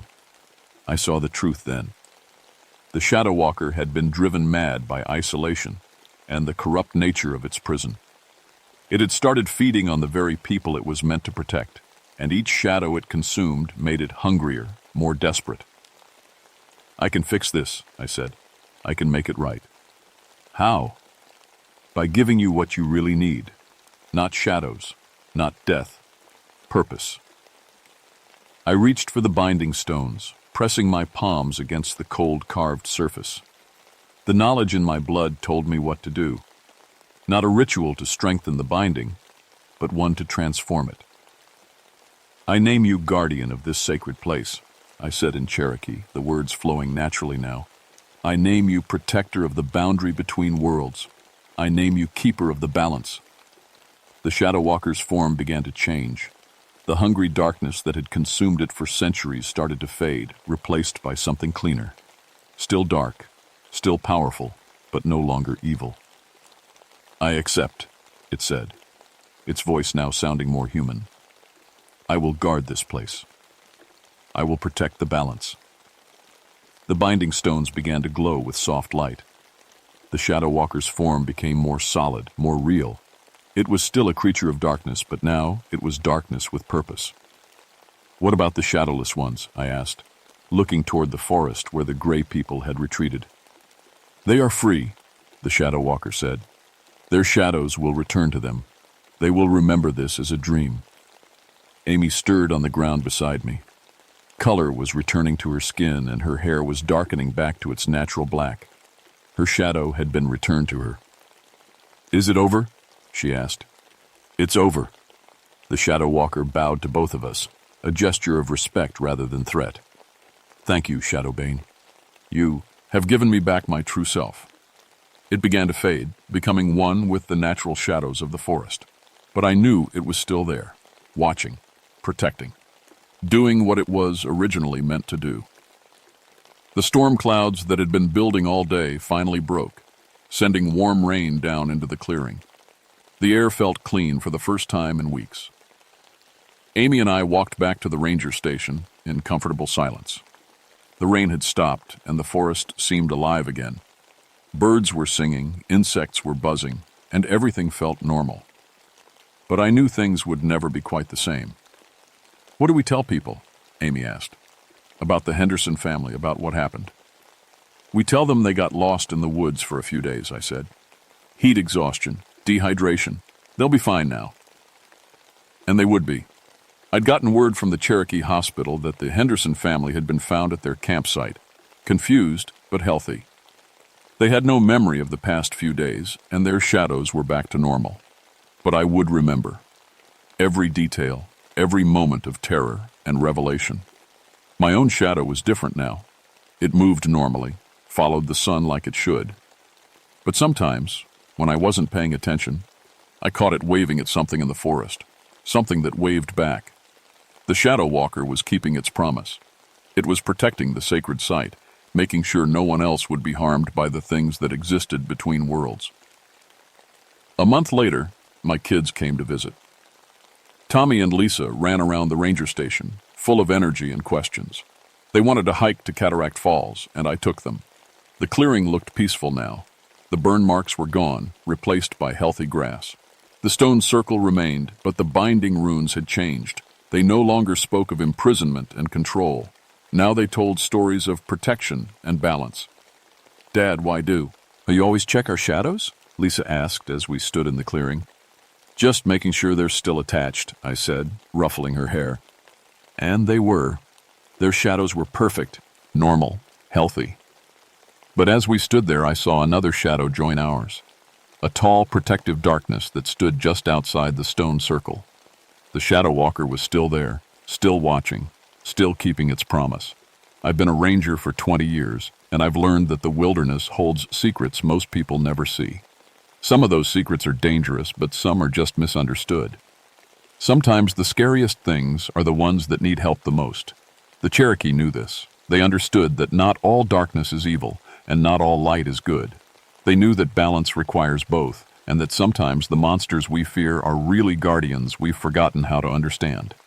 If you ever visit the Great Smoky Mountains, if you ever find yourself at the Cherokee ceremonial site near Cataract Falls, pay attention to your shadow. If it starts acting strange, if it seems to be moving on its own, don't panic. It just means the guardian is watching, making sure you're safe, making sure the balance is kept. And if you happen to see a tall shadow standing just outside the stone circle, watching over the sacred site, remember that it's not there to hurt you.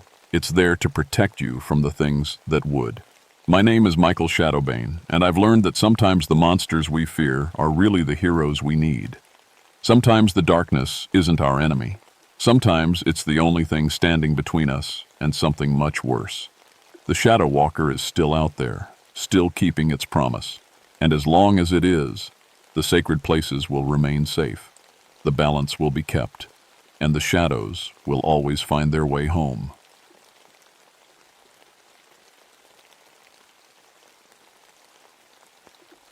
My name is Dr. Elizabeth Brennan, but everyone calls me Liz. I've been a park ranger at Mammoth Cave National Park for 12 years now, and before that, I spent 8 years as a geology professor at the University of Kentucky. Cave mapping is my specialty. I've crawled through more underground passages than most people have walked through shopping malls.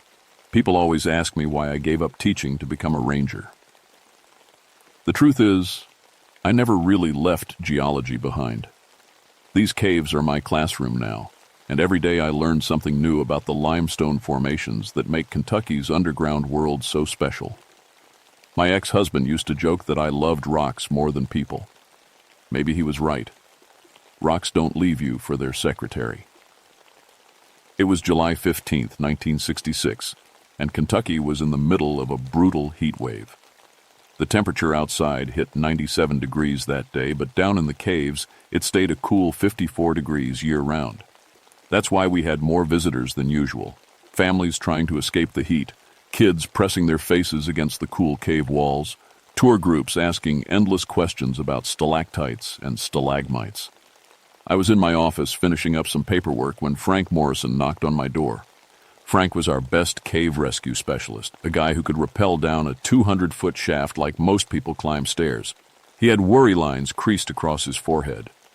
"Liz, we've got a problem," he said, setting his coffee cup down hard enough to slosh liquid onto my desk. The Hartwell dive team never came back up. The Hartwell team was a group of experienced cave divers from Louisville. They'd gotten special permission to explore some of the unmapped passages in the wild cave system, the parts of Mammoth Cave that tourists never see. These weren't weekend warriors. These were guys who'd been diving in underwater caves for years. "How long have they been? And down?" I asked, already reaching for my gear. 6 hours. They were supposed to check in every 2 hours. Frank ran his hand through his gray hair. "I tried radioing them, but you know how it is down there. No signal gets through all that rock." I knew the area they were exploring, a section about 4 miles from the main entrance, past 3 tight squeezes and 2 underground rivers. It was beautiful down there, with formations that looked like frozen waterfalls and chambers big enough to hold a cathedral. But it was also dangerous. One wrong turn, one equipment failure, and you could be lost forever. "Get the rescue gear ready," I told Frank.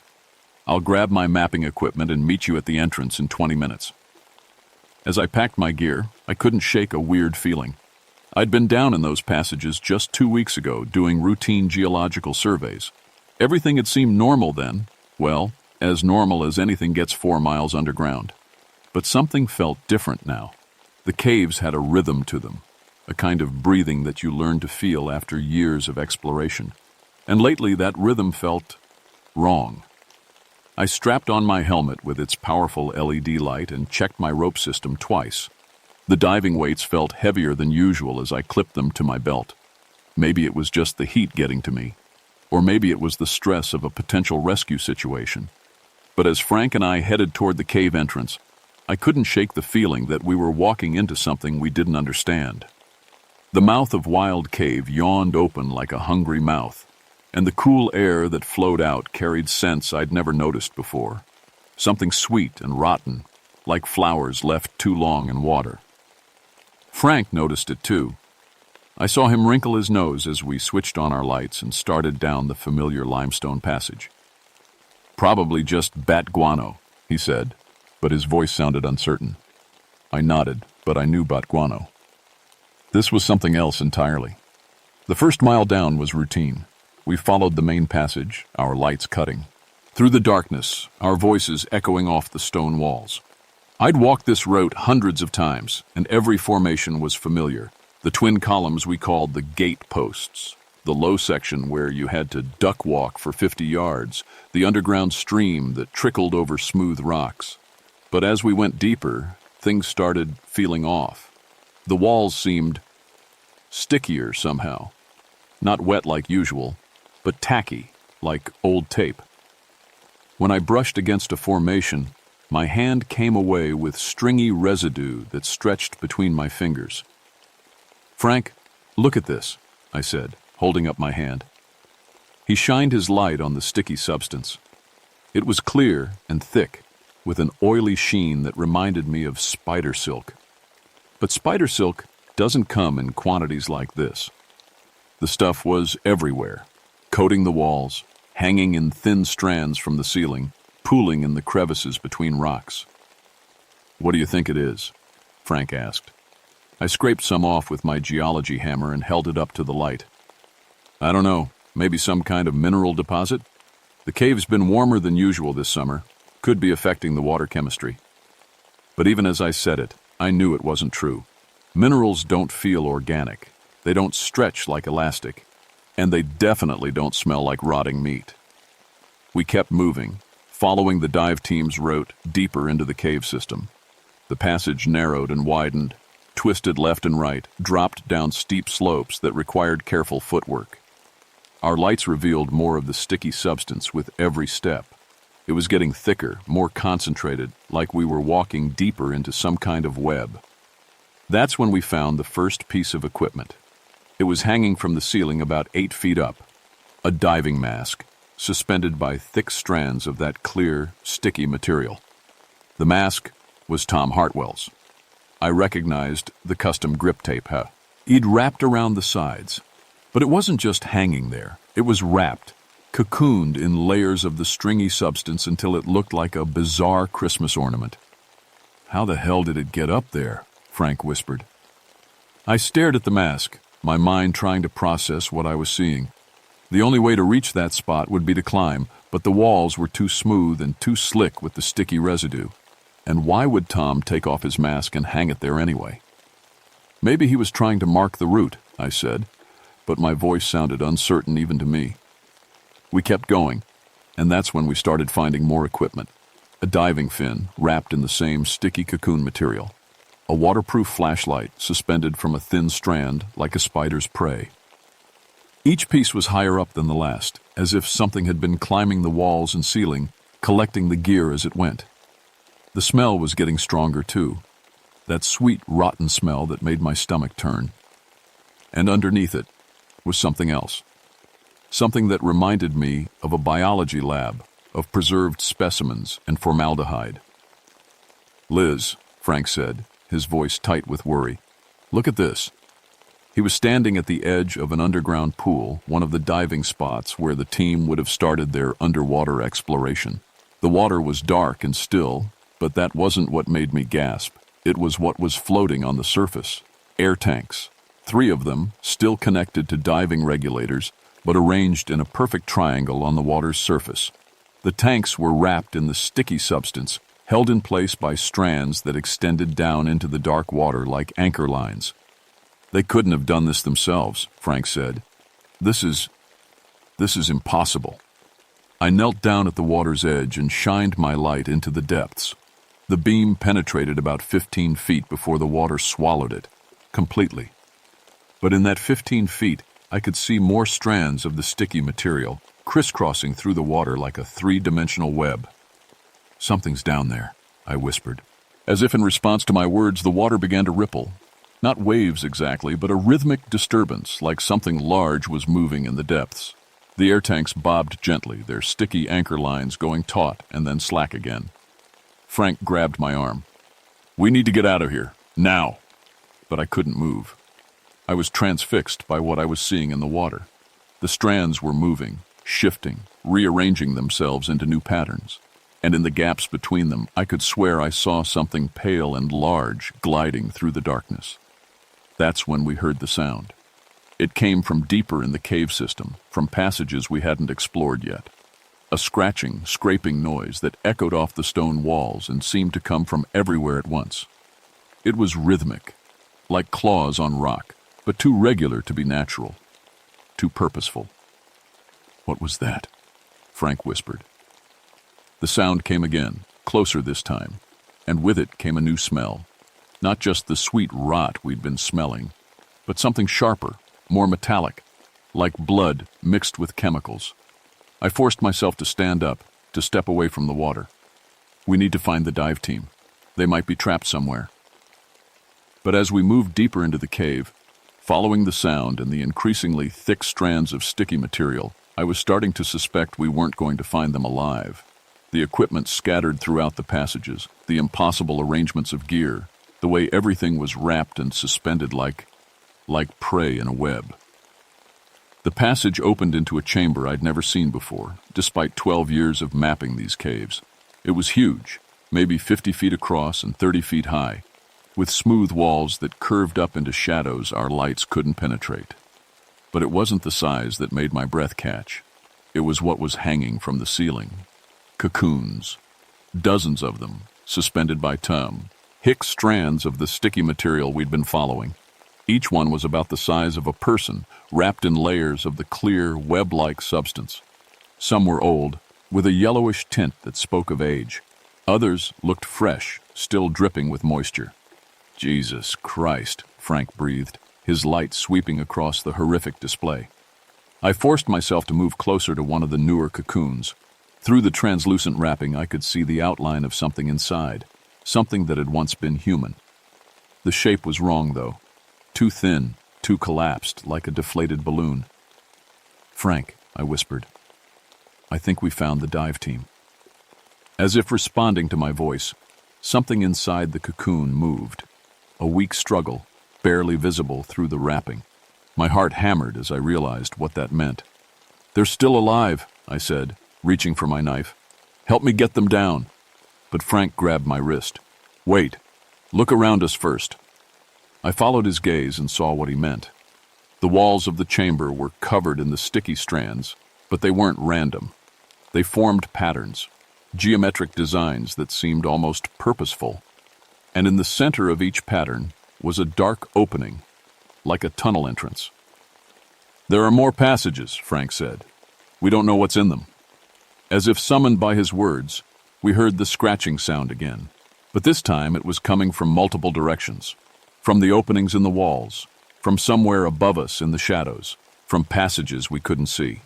I gripped my knife tighter and started cutting at the cocoon's wrapping. The material was tough, like leather, but it eventually gave way. As I peeled back the layers, the smell hit me. That same sweet rot, but concentrated and overwhelming. Inside was Jerry Paulson, one of the dive team members. His eyes were open but unfocused, and his skin was pale and waxy. He was breathing, but barely. When I touched his arm, his flesh felt cold and somehow empty. "Jerry," I whispered, "can you hear me?"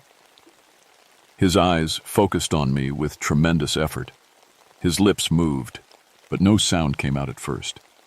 Then, in a voice like rustling leaves, he whispered, "Skin. Spiders." "What?" I leaned closer, trying to understand. "They take the skin," he breathed, "spin it into webs. Still alive when they—" His eyes rolled back and he stopped breathing. Frank was backing toward the chamber entrance, his light sweeping frantically across the walls. "Liz, we need to go now." But I was staring at Jerry's body, trying to process what I was seeing. His skin wasn't just pale. It was translucent. I could see the dark network of veins underneath, and in some places, the skin seemed to be missing entirely, leaving raw patches that should have been bleeding but weren't. "They're harvesting them," I said, the realization hitting me like a physical blow. "Something's been keeping them alive while it—" The scratching sound exploded around us, coming from every direction at once. Frank's light caught movement in one of the wall openings, something large and pale with too many arms, skittering across the ceiling faster than anything that size should move. "Run!" Frank shouted. We sprinted toward the chamber entrance, but the sticky strands were everywhere now, stretching across our path like tripwires. I felt them catch on my clothes, my hair, my equipment. The more I struggled, the more entangled I became. Behind us, something dropped from the ceiling with a wet, heavy sound. I didn't look back, but I heard Frank scream, a sound that cut off abruptly, replaced by a wet, tearing noise that made my stomach turn. I reached the passage entrance and spun around. Frank was 20 feet away, wrapped in fresh strands of the sticky material, being dragged backward by something I couldn't see clearly. His light was still on, spinning crazy patterns across the walls as he struggled. "Frank!" I screamed, starting back toward him. But he held up his hand, stopping me. "Don't," he gasped. "Get out. Tell them to seal this place." I watched in horror as he was pulled into one of the wall openings, his light disappearing into the darkness. The chamber fell silent, except for the sound of my own ragged breathing. I turned, and ran, stumbling through the passages we'd mapped, following my memory and instinct toward the surface. But the cave system seemed different now, longer, more twisted, with passages that branched in directions I didn't remember. And behind me, getting closer with each step, I could hear them coming. Multiple somethings, moving with purpose through the darkness, their claws clicking against stone, their bodies rustling as they navigated the web of passages. I had to get out. I had to warn people. I had to make sure no one else came down here. But as I ran through the increasingly unfamiliar passages, I began to realize something that made my blood freeze. I was lost. After 12 years of mapping these caves, in a system I knew better than my own house, I was completely, hopelessly lost, and they were getting closer. I pressed myself against the cave wall, trying to control my breathing as I heard them moving through the passages around me. The sound was everywhere now, not just the scratching of claws on stone, but something worse. A wet sliding sound, like raw meat being dragged across rough surfaces. My light was dimming, the battery dying after hours of use. In the growing darkness, I could see my own breath, even though the cave had never been this cold before. The temperature was dropping fast, and with it came a new smell, something chemical and sharp, like the preservatives used in biology labs. That's when I saw the paintings. They were carved into the wall right next to me, covered by a thin layer of flowstone that had taken centuries to form. But I could still make out the shapes. The stick figures that seemed to show people being wrapped in webs, and above them, creatures with too many arms and human-like torsos. Native American petroglyphs. They had to be hundreds of years old, maybe thousands. Which meant this had been happening for a very long time. I scraped away some of the flowstone with my knife, revealing more of the ancient artwork. The creatures in the drawings were clearly intelligent. They used tools, worked together, seemed to have some kind of social structure. But they weren't human. They were something else. Something that had learned to use human skin the way spiders use silk. A sound behind me made me spin around. Something was moving down the passage, coming toward me with deliberate, measured steps. I pressed myself deeper into the shadows and watched as it passed under my failing light. It was 7 feet tall, with the body of a massive spider but the torso of a human woman. Its skin was pale and waxy like Jerry's had been, but it moved with fluid grace. It had 6 arms, 4 that ended in human hands, and 2 that ended in what looked like spinning organs. Its head was human-shaped but too large, with clusters of dark eyes that reflected my light like marbles. This was what Frank had called a skin spider, a creature that had survived from some prehistoric age, living in the deep caves, hunting the occasional explorer or native who ventured too far underground. But now, with more people coming into the caves, it was getting bolder, feeding more often. The creature stopped and turned its head in my direction, all those eyes fixed on me, and I knew it could see me despite the darkness. It smiled with human lips, revealing teeth that were sharp and pointed. "You're the cave mapper," it said in a voice like rustling leaves. "I've been watching you for weeks, learning your routines, your favorite passages." I couldn't move, couldn't breathe. It was talking to me. The thing was actually talking. "You've been very helpful," it continued, moving closer. "Your geological surveys showed us where the best hunting spots were, where tourists like to explore, where we could set up our webs without being disturbed." "You're not real," I whispered. "This isn't happening." It laughed, a sound like breaking glass. "Oh, I'm very real. My kind has been living in these caves since before your ancestors learned to make fire. We've been patient, careful, only taking a few humans each year. But the world is changing. More people are coming underground. And we're hungry."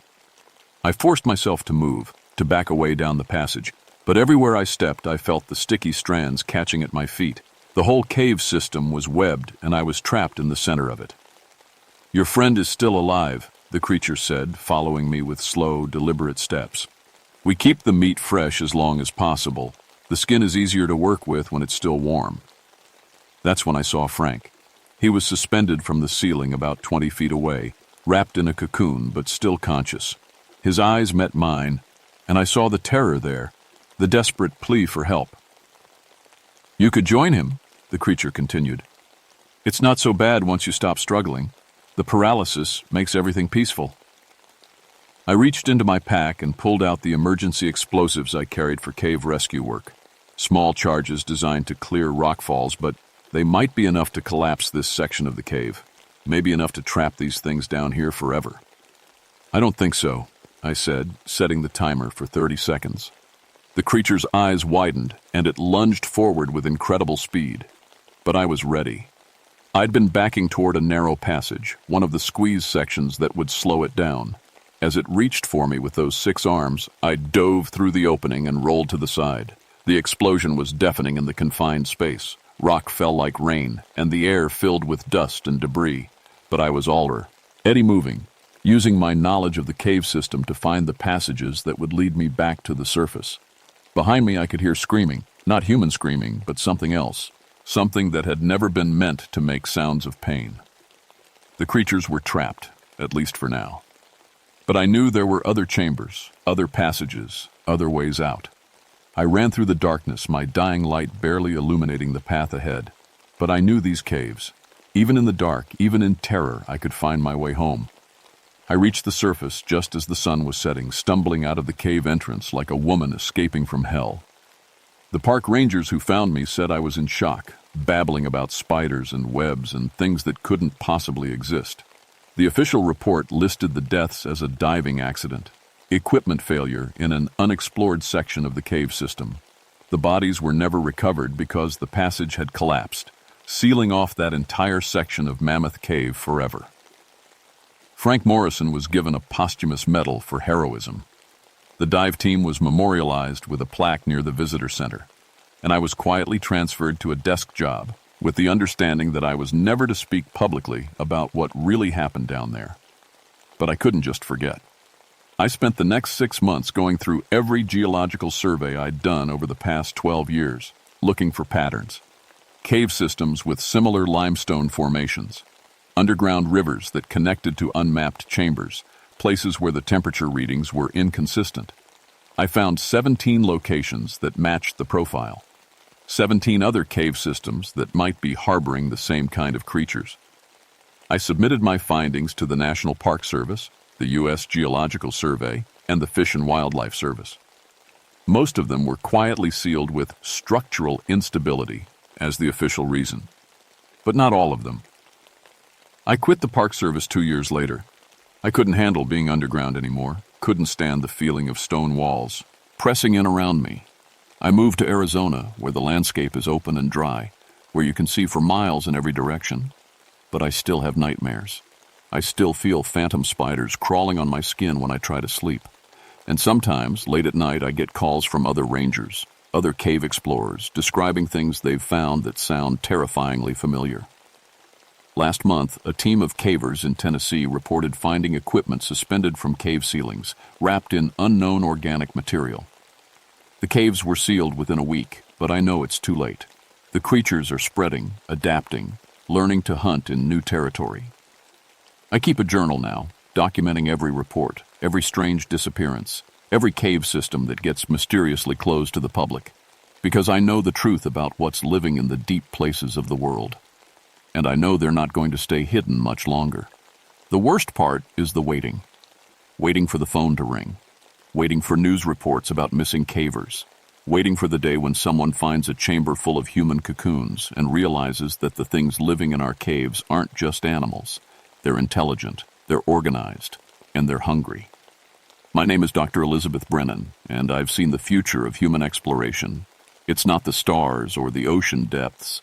It's the caves beneath our feet, where things older than civilization have been waiting patiently for us to come down and feed them. Don't go into unmapped caves. Don't trust the darkness.